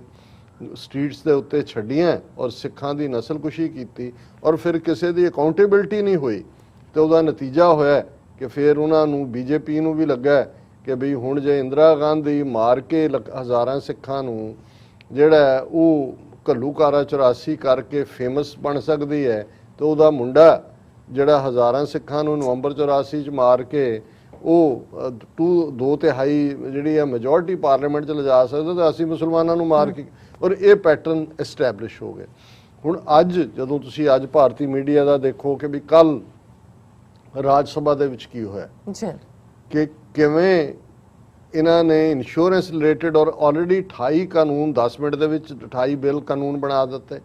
ਔਰ ਇੱਕ ਇੰਸ਼ੋਰੈਂਸ ਬਿੱਲ ਜਿਹਦੇ 'ਚ ਕਿ ਗਵਰਨਮੈਂਟ ਦਾ ਉਹਦੇ 'ਚ ਹਿੱਸਾ ਘਟਾ ਕੇ ਉਹੀ ਅੰਬਾਨੀ ਅਡਾਨੀ ਪਤੰਜਲੀ ਨੂੰ ਦੇਣ ਦੀ ਲਾਈਨ ਹੈ, ਉਹ ਵੀ ਉਹਨਾਂ ਨੇ ਜਦੋਂ ਪਾਸ ਕਰਾਉਣਾ ਚਾਹਿਆ। ਜ਼ਾਹਰ ਹੈ ਆਪੋਜੀਸ਼ਨ ਪਹਿਲਾਂ ਪੈਗਾਸਸ ਮਾਮਲੇ ਦੇ ਉੱਤੇ ਬਾਹਰ ਸੰਸਦ ਲਾ ਕੇ ਬੈਠੀ ਸੀ, ਫਿਰ ਖੇਤੀਬਾੜੀ ਕਾਨੂੰਨਾਂ ਦਾ ਵੀ ਮੁੱਦਾ ਸੀ, ਲੇਕਿਨ ਉਹਨਾਂ ਨੇ ਆ ਕੇ ਪਾਰਟਿਸਿਪੇਟ ਕੀਤਾ। ਲੇਕਿਨ ਜਿਸ ਤੇਜ਼ੀ ਨਾਲ ਇਹ ਇੰਸ਼ੋਰੈਂਸ ਜਿਹੜਾ ਅੰਬਾਨੀ ਅਡਾਨੀ ਨੂੰ ਅੱਗੋਂ ਵੇਚਣਾ ਚਾਹੁੰਦੇ ਨੇ ਮੁਲਕ ਨੂੰ, ਆਪੋਜੀਸ਼ਨ ਨੇ ਜ਼ਾਹਰ ਹੈ ਕਿ ਵੀ ਇਹ ਕਿਹਾ ਕਿ ਵੀ ਇਹਦੇ ਤੇ ਪਹਿਲਾਂ ਗੱਲ ਕਰੋ, ਜਿਹੜੀ ਇਹਦੇ ਤੇ ਡਿਸਕਸ ਕਰੋ। ਇਹਨਾਂ ਨੇ ਮਾਰਸ਼ਲ ਸੱਦ ਕੇ ਰਾਜ ਸਭਾ ਦੇ ਵਿੱਚ, ਔਰ ਹੁਣ ਈਵਨ ਆਪੋਜੀਸ਼ਨ ਦੇ ਲੀਡਰ ਰਾਹੁਲ ਗਾਂਧੀ ਉਹਨਾਂ ਨੇ ਕਿਹਾ ਜੀ ਮਾਰਸ਼ਲ ਨਹੀਂ, ਬਾਹਰਲੇ ਗੁੰਡੇ ਰਾਜ ਸਭਾ ਦੇ ਵਿੱਚ ਜਿਹੜੇ ਮੈਂਬਰ ਪਾਰਲੀਮੈਂਟ, ਔਰਤਾਂ ਵੀ, ਬੀਬੀਆਂ ਵੀ ਕਿਸੇ ਹੱਥ ਤੇ ਸੱਟ ਲੱਗੀ ਹੈ ਜਿਵੇਂ ਉਹਨਾਂ ਨੂੰ, ਔਰ ਉਹ ਹਾਲਾਂਕਿ ਅੰਦਰੂਨੀ ਜਿਹੜੀ ਕਾਰਵਾਈ ਹੁੰਦੀ ਹੈ ਉਹਦੀ ਵੀਡੀਓ ਬਾਹਰ ਨਹੀਂ ਆ ਸਕਦੀ, ਪਰ ਇਹਨਾਂ ਨੇ ਫਿਰ ਇਹ ਦੱਸਣ ਦੇ ਲਈ ਵੀ ਹੁਣ ਅਸੀਂ ਸਾਡੇ ਗੁੰਡੇ ਸਿਰਫ ਗਲੀਆਂ 'ਚ ਨਹੀਂ ਹੈ, ਅਸੀਂ ਪਾਰਲੀਮੈਂਟ 'ਚ ਵੀ ਕੁੱਟਾਂਗੇ ਉਹਨਾਂ ਨੂੰ ਜਿਹੜੇ ਵਿਰੋਧ ਕਰਦੇ ਨੇ। ਉਹਦੀ ਅੰਦਰਲੀ ਕਵਰੇਜ ANI ਨੂੰ ਵੀ ਦੇ ਦਿੱਤੀ, ਜਿਹੜੇ ਉਹਨਾਂ ਦੇ 3-4 ਗੋਦੀ ਮੀਡੀਆ ਚਲਾ ਰਿਹਾ, ਔਰ ਰੌਲਾ ਹੁਣ ਅੱਜ ਤੁਸੀਂ ਇਹ ਦੇਖੋਗੇ ਕਿ ਲੋਕਤੰਤਰ ਕੀ ਹੱਤਿਆ ਹੋ ਗਈ, ਜਮਹੂਰੀਅਤ ਦਾ ਕਤਲ ਹੋ ਗਿਆ, ਇਹ ਸਾਰੀਆਂ ਖਬਰਾਂ ਆਈਆਂ, ਇਹੀ ਆਪੋਜੀਸ਼ਨ ਨੇ ਵੀ ਕਿਹਾ। ਹੁਣ ਅੱਜ ਹਾਲਤ ਇਸ ਹੱਦ ਤੱਕ ਪਹੁੰਚੀ, ਜੇ ਉਸ ਆਈਨੀ ਗੁੰਡਾਗਰਦੀ ਜਿਹੜੀ ਅਮਿਤ ਸ਼ਾਹ ਨੇ ਇਸੇ ਰਾਜ ਸਭਾ 'ਚ 5 ਅਗਸਤ 2019 ਨੂੰ ਕੀਤੀ, ਉਦੋਂ ਦੇਸ਼ ਦੀਆਂ ਮੇਨ ਸਟ੍ਰੀਮ ਪਾਰਟੀਆਂ ਨੂੰ ਵੀ ਇਹ ਲੱਗਦਾ ਕਿ ਵੀ ਨਹੀਂ, ਔਰ ਉਹਨਾਂ ਦਾ ਇੱਕ ਮਾਧਵ ਹੈਗਾ RSS ਦਾ, ਜੋ ਇੱਕ ਪ੍ਰਿੰਟ ਦੇ ਉੱਤੇ ਬੈਠਾ ਇੰਟਰਵਿਊ ਦੇ ਰਿਹਾ ਸੀ, ਉਹਨੇ ਕਿਹਾ ਜੀ ਆਰਟੀਕਲ 370 ਤੋਂ ਬਾਅਦ ਜੰਮੂ ਕਸ਼ਮੀਰ 'ਚ ਮਾੜਾ ਮੋਟਾ ਪ੍ਰੋਟੈਸਟ ਹੋਇਆ, ਇੰਡੀਆ 'ਚ ਤਾਂ ਕਿਸੇ ਨੇ ਨਹੀਂ ਕੀਤਾ। ਹੁਣ ਜੇ ਉਦੋਂ ਇਸ ਆਈਨੀ ਗੁੰਡਾਗਰਦੀ ਦਾ ਵਿਰੋਧ ਹੋਇਆ ਹੁੰਦਾ ਤੇ ਅੱਜ ਜੋ ਕੁੱਟ ਪੈ ਰਹੀ ਹੈ ਬੀਬੀਆਂ ਨੂੰ, ਜੋ ਜਿਹੜੀਆਂ ਇਲੈਕਟਡ ਨੇ, ਉਹਨਾਂ ਨੂੰ ਜੋ ਕਿ ਇਹ ਨਹੀਂ ਸੀ ਵਾਪਰਨਾ। ਇਹ ਪਹਿਲੀ ਗੱਲ ਤਾਂ ਇਹ ਹੈ। ਪਰ ਇੱਕ ਗੱਲ ਦਾ ਧਿਆਨ ਰਿਹਾ ਕਿ ਵੀ ਉਹ ਅਕਸਰ ਇੱਕ ਕੋਟ ਕੀਤਾ ਜਾਂਦਾ ਹੈ ਕਿ ਵੀ ਰੱਬ ਦੀ ਚੱਕੀ ਚੱਲਦੀ ਹੌਲੀ ਹੌਲੀ ਹੈ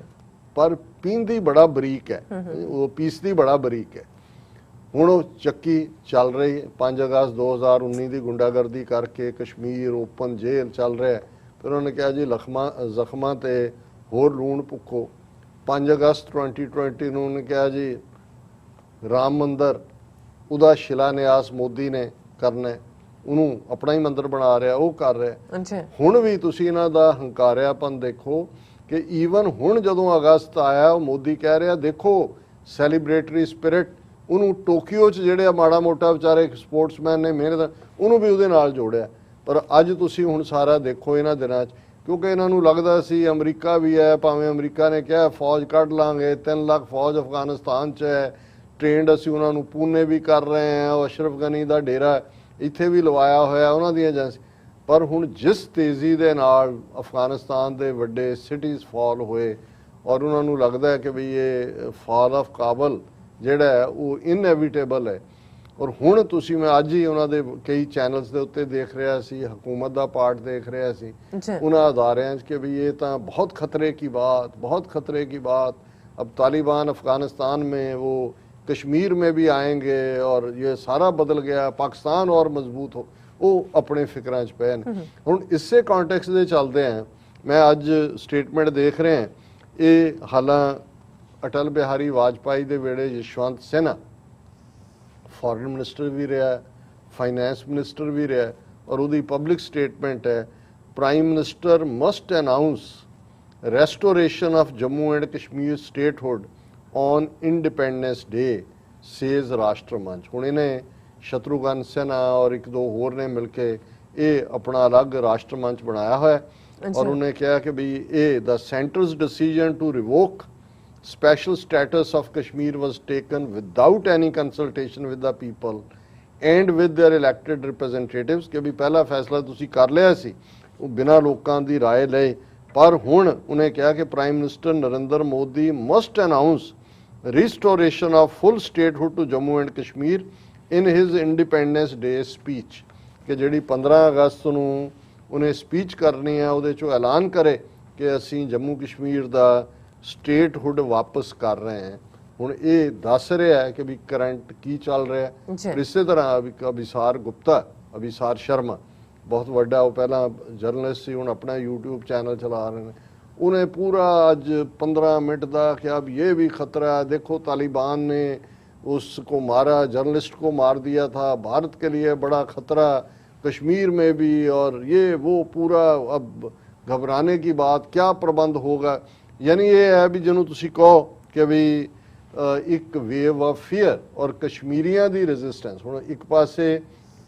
तो भारत की नीति 3 डर्टी डीज जो जम्मू कश्मीर च कर रहे सी, ਕਿਵੇਂ ਉਹਨਾਂ ਨੇ ਡੀਲਿਮਿਟੇਸ਼ਨ ਦੇ ਲਈ ਡੋਮਿਸਾਈਲ ਜਾਲੀ ਦਿੱਤੇ, ਔਰ ਇਹ ਕਿਹਾ ਜੀ ਕਿ ਪ੍ਰਾਪਰਟੀਆਂ ਔਰ ਪਲਾਟ ਖਰੀਦੋ। ਇਹ ਉਹਨਾਂ ਦੀ ਮੀਡੀਆ ਦੀ ਰਿਪੋਰਟ ਹੈ, only 2 outsiders buy property in Jammu and Kashmir post article 370 abrogation government in parliament. ਹੁਣ ਇੰਡੀਅਨ ਗਵਰਨਮੈਂਟ ਪਾਰਲੀਮੈਂਟ 'ਚ ਕਹਿੰਦੀ ਹੈ कि only 2 persons have purchased as many properties in Jammu and Kashmir since 2019 when Article 370 was abrogated। उन्होंने कहा जी as per information सानू मिली है सिर्फ 2 बंदियां ने, ये सारी जम्मू कश्मीर सूबे 2 बंदियां ने। इसका मतलब ये है कि जिवें रजिस्ट कर रहे हैं कश्मीरी, उतों खबर उन्होंने पहुँच गई कि भी इत्थे प्रॉपर्टी लै तो लोगे, मुड़ के उतों आना मुश्किल है, आना नहीं जी, मतलब ਲੱਭਣਾ ਹੀ ਨਹੀਂ ਹੈ ਵੀ ਉਹ ਪ੍ਰਾਪਰਟੀ 'ਚ ਦੱਸਣ ਵਾਲਾ ਵੀ ਕੋਈ ਨਹੀਂ ਹੋਣਾ ਵੀ ਉਹਦੇ ਨਾਲ ਕੀ ਵਾਪਰਿਆ। ਔਰ ਕੱਲੀ ਇਹੀ ਨਹੀਂ ਕਿ ਵੀ ਇਹ ਉੱਥੇ ਜਿਹੜਾ ਉਹ ਨਹੀਂ ਲੈ,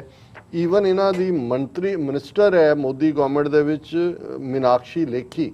ਇਹ ਉਹੀ ਹੈ ਜਿਹੜੀ ਜਿਹਨੇ ਕਿਸਾਨਾਂ ਨੂੰ ਮਵੇਸ਼ੀ ਕਿ ਕੀ ਲਫ਼ਜ਼ ਉਹਨਾਂ ਲਈ ਇਸਤੇਮਾਲ ਕੀਤਾ ਸੀ, ਬਾਅਦ 'ਚ ਮਾਫੀ ਵੀ ਮੰਗੀ। ਹੁਣ ਉਹ ਪਾਰਲੀਮੈਂਟ 'ਚ ਖਲੋ ਕੇ ਕਹਿ ਰਹੀ ਹੈ ਆਪਣੇ ਬਿਆਨ 'ਚ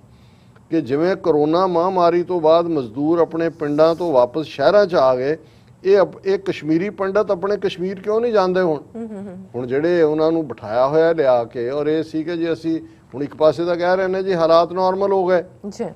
ਬਿਲਕੁਲ ਠੀਕ ਆ, ਉਹ ਮਿਹਣਾ ਮਾਰ ਰਹੀ ਹੈ ਪਾਰਲੀਮੈਂਟ 'ਚ ਖਲੋ ਕੇ ਉਹਨਾਂ ਦੀ ਮਿਨਿਸਟਰ ਕਿ ਕਸ਼ਮੀਰੀ ਪੰਡਤ ਜਾਂਦੇ ਕਿਉਂ ਨਹੀਂ। ਉਹਨਾਂ ਨੂੰ ਨਜ਼ਰ ਆ ਰਿਹਾ ਉੱਥੇ ਬੈਠੇ ਨੇ, ਉਹ ਪੰਜਾਬੀ 'ਚ ਕਹਿੰਦੇ ਨੇ ਪਤੰਦਰ ਡੀਕਦੇ ਨੇ ਤੁਹਾਨੂੰ। ਸੋ ਅਸੀਂ ਸਮਝਦੇ ਹਾਂ ਕਿ ਵੀ ਇਹ ਅਜੇ ਚੱਲ ਹੀ ਰਿਹਾ ਸੀ, ਇਹ ਤਾਂ ਅਜੇ ਤੱਕ ਤਾਂ ਕਸ਼ਮੀਰੀਆਂ ਦੀ ਆਪਣੀ ਰੈਜ਼ਿਸਟੈਂਸ ਨੇ। ਉੱਥੇ ਸਿਰਫ 2 ਬੰਦਿਆਂ ਨੇ ਪ੍ਰਾਪਰਟੀ 2 ਸਾਲਾਂ 'ਚ ਖਰੀਦੀ, ਔਰ ਉਹਨਾਂ ਦੀ ਮੀਨਾਕਸ਼ੀ ਲੇਖੀ ਕਹਿ ਰਹੀ ਹੈ ਵੀ ਇਹ ਜਾਂਦੇ ਕਿਉਂ ਨਹੀਂ ਕਸ਼ਮੀਰੀ ਪੰਡਤ। ਉਹਨਾਂ ਨੂੰ ਵੀ ਪਤਾ ਹੈ ਉੱਥੇ ਜ਼ਮੀਨੀ ਹਕੀਕਤ ਕੀ ਹੈ, ਤੇ ਹੁਣ ਉਹਨਾਂ ਨੂੰ ਇਹ ਡਰ ਖਾ ਰਿਹਾ ਹੈ ਕਿ ਭਾਈ ਇਹ ਤਾਲਿਬਾਨ ਜਿਹੜੇ ਨੇ ਆ ਗਏ ਤੇ ਕਸ਼ਮੀਰ 'ਚ ਵੀ ਆਣਗੇ, ਅਲਟੀਮੇਟਲੀ ਉਹਨਾਂ ਨੇ ਵਿਹਲੇ ਤਾਂ ਬਹਿਣਾ ਨਹੀਂ। ਹੁਣ ਹੋਰ ਤਾਂ ਉਹਨਾਂ ਨੇ ਕਰਨਾ ਕੀ ਹੈ। ਉਹ ਜਿਵੇਂ ਉਹ ਕਿਸੇ ਨੇ ਫੌਜੀ ਨੂੰ ਪੁੱਛਿਆ ਕਿ ਫੌਜੀਆ ਲੜੇਗਾ, ਉਹ ਕਹਿੰਦਾ ਹੋਰ ਕੰਮ ਕੀ ਹੈ। ਸੋ ਇਹ ਤਾਲਿਬਾਨ ਤਾਂ ਉਹਨਾਂ ਦਾ ਕੰਮ ਹੀ ਲੜਨਾ, ਹੁਣ ਉਹਨਾਂ ਨੇ ਤਾਂ ਵਾਰ ਹਾਰਡਡ ਨੇ ਉਹ, ਔਰ ਜਦੋਂ ਇਹ ਧੱਕਾ ਕਰ ਰਹੇ ਨੇ ਔਰ ਜ਼ਾਹਰ ਹੈ ਉਹਨਾਂ ਦੀ ਇਨਸਪੀਰੇਸ਼ਨ ਜਿੱਥੋਂ ਨਿਕਲਦੀ ਹੈ ਉਹਦੇ ਥੱਲੇ ਉਹਨਾਂ ਨੇ ਇਹਨਾਂ ਨੂੰ ਚੈਲੰਜ ਕਰਨਾ। ਔਰ ਕਲੋਜ਼ਿੰਗ ਦੇ ਵਿੱਚ ਅਸੀਂ ਜਿਵੇਂ ਕਬੀਰ ਸਾਹਿਬ ਦੀ ਬਾਣੀ ਦੇ ਉੱਤੇ ਵਿਚਾਰ ਕਰਦੇ ਹਾਂ, ਜੀ 2 ਸ਼ਲੋਕ ਉਹਨਾਂ ਦੇ ਅਸੀਂ ਅੱਜ ਦੀ ਵਿਚਾਰ ਲਈ ਚੁਣੇ ਨੇ। ਅੰਗਰੇਜ਼ੀ 'ਚ ਜਿਹਨੂੰ ਟੀ ਲਫ਼ਜ਼ ਕਹਿੰਦੇ ਨੇ, ਔਰ ਇਹ ਦੋਨੋਂ ਲਫ਼ਜ਼ ਟੈਂਕਾ ਔਰ ਠੱਠਾ ਜੀ ਪੰਜਾਬੀ ਦੇ ਨੇ ਅਲਫਾਬੈਟ ਦੇ। ਔਰ ਕਿਉਂਕਿ ਅੰਗਰੇਜ਼ੀ ਦੇ ਵਿੱਚ ਤਾਂ ਠੱਠਾ ਬਣਾਉਣ ਦੇ ਲਈ TH ਬਣਾਇਆ ਜਾਂਦਾ ਹੈ, ਜੀ। ਤਾਂ ਇੱਥੇ ਜਿਹੜਾ ਟੈਂਕੇ ਦੇ ਨਾਲ ਹੈ ਕਿ ਬਿਕਟ ਘਾਟ ਘਟ ਮਾਹੀ, ਖੋਲ ਕਪਾਟ ਮਹਿਲ ਕੇ ਨਾ ਜਾਹੀ, ਦੇਖ ਅਟਲ ਟਲ ਕਤੈ ਨਾ ਜਾਵਾ, ਰਹਿ ਲਪਟ ਘਟ ਪਰਚੋ ਪਾਵਾ। ਜੀ ਕਿ ਟੈਂਕਾ ਲਫ਼ਜ਼ ਇਹ ਦੱਸਦਾ ਹੈ ਕਿ ਰੱਬ ਤੇ ਰਸਤੇ ਤੇ ਤੁਰਨਾ ਬਿਕਟ ਹੈ, ਬਹੁਤ ਡਿਫਿਕਲਟ ਹੈ, ਜੀ। ਔਕੜਾਂ ਭਰਪੂਰ ਹੈ। ਘਾਟ ਘਟ ਮਾਹੀ, ਕਿ ਘਾਟ ਕਹਿੰਦੇ ਨੇ ਰਸਤੇ ਨੂੰ, ਘਟ ਕਹਿੰਦੇ ਨੇ ਦਿਲ ਨੂੰ। ਹੁਣ ਜੀ। ਇਹ ਕਬੀਰ ਸਾਹਿਬ ਨੇ ਸਾਰੇ 52 ਅੱਖਰੀ 'ਚ ਮੈਂ ਦੇਖ ਰਿਹਾ ਕਿ ਜਿਹਨੂੰ ਕਹਿੰਦੇ ਨੇ ਪਲੇਇੰਗ ਵਿਦ ਦਾ ਵਰਡਸ, ਕਿ ਲਫ਼ਜ਼ ਇਵੇਂ ਇਸਤੇਮਾਲ ਕੀਤੇ ਨੇ ਮਲਟੀਪਲ, ਲੇਕਿਨ ਆਪਣਾ ਫੋਕਸ ਇੱਕ ਦੇ ਉੱਤੇ ਰੱਖ ਕੇ ਕਿ ਬਿਕਟ ਘਾਟ, ਕਿ ਇਹ ਜਿਹੜਾ ਰੱਬ ਦਾ ਰਸਤਾ ਹੈ ਬੜਾ ਵਿਖੜਿਆ ਪਿੰਡ ਹੈ, ਪਰ ਰੱਬ ਕਿਤੇ ਦੂਰ ਨਹੀਂ ਹੈ। ਘਟ ਮਾਹੀ, ਘਟ ਦਿਲ ਨੂੰ ਕਹਿੰਦੇ ਨੇ, ਉਹ ਵਸਦਾ ਦਿਲ ਦੇ ਵਿੱਚ ਹੀ ਹੈ। ਅੱਛਾ ਖੋਲ ਕਪਾਟ ਮਹਿਲ ਕੇ ਨਾ ਜਾਹੀ, ਤੂੰ ਇਹ ਜਿਹੜਾ ਮਾਇਆ ਦਾ ਜੰਦਾ ਮਾਰਿਆ ਹੋਇਆ, ਦਰਵਾਜ਼ਾ ਲਾਇਆ ਹੋਇਆ, ਇਹਨੂੰ ਖੋਲਦਾ ਕਿਉਂ ਨਹੀਂ? ਅੱਛਾ ਇਹਨੂੰ ਖੋਲ। ਤੇ ਉਹ ਤਾਂ ਮਹਿਲ ਦੇ, ਉਹ ਅੰਦਰ ਤੇਰੇ ਬੈਠਾ ਹੈ, ਰੱਬ ਉਹਨੂੰ ਅੰਦਰ ਜਿਹੜਾ ਉਹ ਦੇਖ। ਦੇਖ ਅਟਲ ਟਲ ਕਤਹਿ ਨਾ ਜਾਵਾ, ਕਿ ਜਦੋਂ ਤੂੰ ਉਸ ਅਟਲ ਨੂੰ, ਹੁਣ ਅਟਲ ਹੈ ਜਿਹੜਾ ਮੂਵ ਨਹੀਂ ਹੁੰਦਾ, ਅਟਲ ਰਹਿਣ ਵਾਸਤੇ ਕਹਿੰਦੇ ਇਹ ਅਟਲ ਹੈ ਜੀ ਕਿ ਹਮੇਸ਼ਾ ਰਹਿਣ ਵਾਲਾ, ਕਿ ਉਹ ਵਾਹਿਗੁਰੂ ਅਟਲ ਹੈ। ਟਲ ਕਤੈ ਨਾ ਜਾਵਾ, ਇਸ ਗੱਲ ਨੂੰ ਆਪਣੇ ਮਨ ਦੇ ਵਿੱਚ ਨਿਸ਼ਚਾ ਕਰ ਕਿ ਉਹਨੇ ਕਿਤੇ ਨਹੀਂ ਜਾਣਾ, ਉਹ ਹਮੇਸ਼ਾ ਰਹਿਣ ਵਾਲਾ ਹੈ। ਰਹਿ ਲਪਟ ਘਟ ਪਰਚੋ ਪਾਵਾ। ਪਰ ਇਹ ਤੂੰ ਦੇਖ, ਜੇ ਤੂੰ ਮਾਇਆ ਦੇ ਨਾਲ ਲਿਪਟਿਆ ਰਹੇਗਾ ਤੇ ਫਿਰ ਇਹ ਅਟਲ ਤੈਨੂੰ ਨਹੀਂ ਮਿਲਣਾ, ਪਰ ਜੇ ਤੂੰ ਇਸ ਨੂੰ ਛੱਡ ਕੇ ਘਟ ਪਰਚੋ ਪਾਵਾ, ਉਸ ਤੇਰੇ ਆਪਣੇ ਘਟ ਦੇ ਅੰਦਰ, ਦਿਲ ਦੇ ਅੰਦਰ ਵਾਹਿਗੁਰੂ ਨੂੰ ਵਸਾ ਲੇਗਾ ਤੇ ਪਰਚੋ ਪਾਵਿਆ, ਕਿ ਫਿਰ ਤੈਨੂੰ ਸਮਝ ਆ ਜਾਏਗੀ, ਤੇਰੀ ਅੰਦਰਲੀ ਵਿਜ਼ਡਮ ਜਿਹੜੀ ਹੈ, ਰੂਹਾਨੀਅਤ ਦਾ ਦਰਵਾਜ਼ਾ ਤੇਰੇ ਲਈ ਖੁੱਲ ਜਾਏਗਾ। ਔਰ ਫਿਰ ਜਦੋਂ ਤੁਸੀਂ ਔਰ ਇਹ ਤੁਸੀਂ ਦੇਖੋਗੇ ਕਿ ਇੱਕ ਤੋਂ ਇੱਕ ਲਫ਼ਜ਼ ਜਿਹੜਾ ਜਦੋਂ ਕੰਟੀਨਿਊ ਹੁੰਦਾ ਹੈ, ਉਹ ਉਸੇ ਨੂੰ ਹੀ ਅੱਗੋਂ ਥਾਟ ਨੂੰ ਕੰਟੀਨਿਊ ਕਰਦਾ। ਠੱਠਾ ਇਹ ਹੈ ਦੂਰ ਠੱਗ ਨੀਰਾ, ਨੀਠ ਨੀਠ ਮਨ ਕੀਆ ਧੀਰਾ, ਜਿਨ ਠੱਗ ਠੱਗਿਆ ਸਗਲ ਜਗ ਖਾਵਾ, ਸੋ ਠੱਗ ਠੱਗਿਆ ਠੌਰ ਮਨ ਆਵਾ। ਹੁਣ ਉਹਨਾਂ ਨੇ ਕਿਹਾ ਵੀ ਇਹ ਠੱਠਾ ਲਫ਼ਜ਼ ਇਹ ਤੁਹਾਨੂੰ ਸੁਮਤ ਦੇ ਰਿਹਾ ਹੈ, ਸਮਝ ਦੇ ਰਿਹਾ ਹੈ ਕਿ ਇਹ ਮਾਇਆ ਦੀ ਮ੍ਰਿਗ ਤ੍ਰਿਸ਼ਨਾ, ਮਿਰਾਜ ਤੁਹਾਨੂੰ ਸੱਚ ਨੂੰ ਦੇਖਣ ਨਹੀਂ ਦਿੰਦਾ। ਔਰ ਉਹਦੇ 'ਚ ਉਹਨਾਂ ਨੇ ਮ੍ਰਿਗ ਤ੍ਰਿਸ਼ਨਾ, ਮਿਰਾਜ ਇਹੀ ਹੁੰਦਾ ਹੈ ਕਿ ਡੈਜ਼ਰਟ ਦੇ ਵਿੱਚ ਰੇਤ ਚਮਕਦੀ ਹੈ ਸੂਰਜ ਦੀਆਂ ਕਿਰਨਾਂ ਦੇ ਨਾਲ, ਹਿਰਨ ਜਿਹੜਾ ਸਮਝਦਾ ਹੈ ਕਿ ਛੱਪੜ ਹੈ ਪਾਣੀ ਦਾ, ਪੌਂਡ ਆਫ ਵਾਟਰ, ਉੱਥੇ ਪਹੁੰਚਦਾ ਹੈ, ਫਿਰ ਕੁਛ ਨਹੀਂ ਹੁੰਦਾ। ਫਿਰ ਉਹਨੂੰ ਨਜ਼ਰ ਆਉਂਦਾ ਇਵੇਂ ਭੱਜ ਭੱਜ ਕੇ ਮਾਰੂਥਲ ਦੇ ਵਿੱਚ, ਡੈਜ਼ਰਟ ਦੇ ਵਿੱਚ ਉਹ ਪਿਆਸਾ ਮਰ ਜਾਂਦਾ ਹੈ। ਇਵੇਂ ਹੀ ਦੁਨੀਆ ਦੇ ਵਿੱਚ ਮਾਇਆ ਦਾ ਪਸਾਰ ਹੈ। ਅਸੀਂ ਸਮਝਦੇ ਹਾਂ ਵੀ ਇਹ ਚੀਜ਼ ਸਾਨੂੰ ਹਾਸਲ ਹੋ ਜਾਏ, ਖੁਸ਼ੀ ਮਿਲੇਗੀ, ਇਹ ਮਿਰਾਜ ਹੈ, ਮ੍ਰਿਗ ਤ੍ਰਿਸ਼ਨਾ ਹੈ। ਠੱਠਾ ਇਹ ਹੈ ਦੂਰ ਠੱਗ ਨੀਰਾ, ਕਿ ਜਿਹੜਾ ਉਹ ਪਾਣੀ ਦਾ ਛੱਪੜ ਨਜ਼ਰ ਆਉਂਦਾ ਹੈ, ਇਹ ਠੱਗੀ ਵਾਂਗ ਹੈ ਕਿ ਅਸੀਂ ਠੱਗੇ ਜਾਂਦੇ ਹਾਂ ਇਸ ਮਾਇਆ ਦੇ ਵਿੱਚ। ਔਰ ਜੇ ਤੁਸੀਂ ਨੇੜੇ ਹੋ ਕੇ ਰੱਬ ਨੂੰ ਦੇਖ ਲੋਗੇ, ਨੀਟ ਨੀਟ ਮਨ ਕੀਆ ਧੀਰਾ, ਫਿਰ ਤੁਹਾਡੇ ਅੰਦਰ ਪੇਸ਼ੈਂਸ, ਸਹਿਜ, ਰੱਬ ਦੀ ਯਾਦ ਆ ਜਾਏਗੀ। ਜਿਨ ਠੱਗ ਠੱਗਿਆ ਸਗਲ ਜਗ ਖਾਵਾ, ਤੇ ਜਿਹਨੇ ਇਸ ਠੱਗ ਨੂੰ, ਜਿਹੜੀ ਮ੍ਰਿਗ ਤ੍ਰਿਸ਼ਨਾ, ਇਹਨੂੰ ਠੱਗ ਲਿਆ, ਉਹਨੂੰ ਫਿਰ ਜਹਾਨ ਦੀ ਕੋਈ ਪਰਵਾਹ ਨਹੀਂ। ਉਹ ਜਗ ਨੂੰ ਜਿਹੜਾ ਹੈ ਉਹ ਬੇਪਰਵਾਹੀ ਦੇ ਨਾਲ ਉਸ ਦੇ ਉੱਤੇ ਹਾਵੀ ਹੋ ਸਕਦਾ ਹੈ। ਸੋ ਠੱਗ ਠੱਗਿਆ ਠੌਰ ਮਨ ਆਵਾ, ਜਿਹਨੇ ਇਸ ਮ੍ਰਿਗ ਤ੍ਰਿਸ਼ਨਾ ਦੇ ਠੱਗ ਨੂੰ, ਮਾਇਆ ਦੇ ਠੱਗ ਨੂੰ ਠੱਗ ਲਿਆ, ਉਸ ਦਾ ਮਨ ਫਿਰ ਠਿਕਾਣੇ ਆ ਜਾਏਗਾ, ਟਿਕਾਣੇ ਆ ਜਾਏਗਾ। ਠੌਰ ਮਨ ਆਵਾ, ਇਹ ਅੱਜ ਦਾ ਵਿਚਾਰ। ਜੀ ਡਾਕਟਰ ਸਾਹਿਬ ਤੁਹਾਡਾ ਬਹੁਤ ਬਹੁਤ ਸ਼ੁਕਰੀਆ, ਤੁਸੀਂ ਅਧਿਐਨ ਇਸ਼ੂ ਦਾ ਵਿਚਾਰ ਸਾਡੇ ਦਰਸ਼ਕਾਂ ਨਾਲ ਸਾਂਝਾ ਕੀਤਾ ਹੈ। ਸੋ ਇਸ ਤਰ੍ਹਾਂ ਆਪਣੇ ਵਿਊਅਰਸ ਕੋਲ ਇਜਾਜ਼ਤ। ਵਿਊਅਰਸ ਸਾਡੇ ਪ੍ਰੋਗਰਾਮ ਦਾ ਸਮਾਂ ਇੱਥੇ ਸਮਾਪਤ ਹੁੰਦਾ। ਤੁਸੀਂ ਆਪਣੀ ਰਾਏ ਤੇ ਸੁਝਾਅ ਸਾਨੂੰ ਭੇਜਣਾ ਨਾ ਭੁੱਲਣਾ। ਸਾਡੇ ਇਸ ਪਤੇ ਤੇ sos@tv4.tv ਤੇ ਅਸੀਂ ਆਪਣਾ ਪ੍ਰੋਗਰਾਮ ਲੈ ਕੇ ਫਿਰ ਦੁਬਾਰਾ ਤੁਹਾਡੇ ਰੂਬਰੂ ਹੋਵਾਂਗੇ। ਤਦ ਤੱਕ ਲਈ ਮੈਨੂੰ ਤੇ ਆਪਣਾ ਸੁਣਾ ਗਿਆ ਦਿਓ। ਦੇਖਦੇ ਰਹੋ TV 84। ਬੁਲਾ ਦਿਓ ਫਤਿਹ। ਵਾਹਿਗੁਰੂ ਜੀ ਕਾ ਖਾਲਸਾ, ਵਾਹਿਗੁਰੂ ਜੀ ਕੀ ਫਤਿਹ। ਰੱਬ ਰਾਖਾ।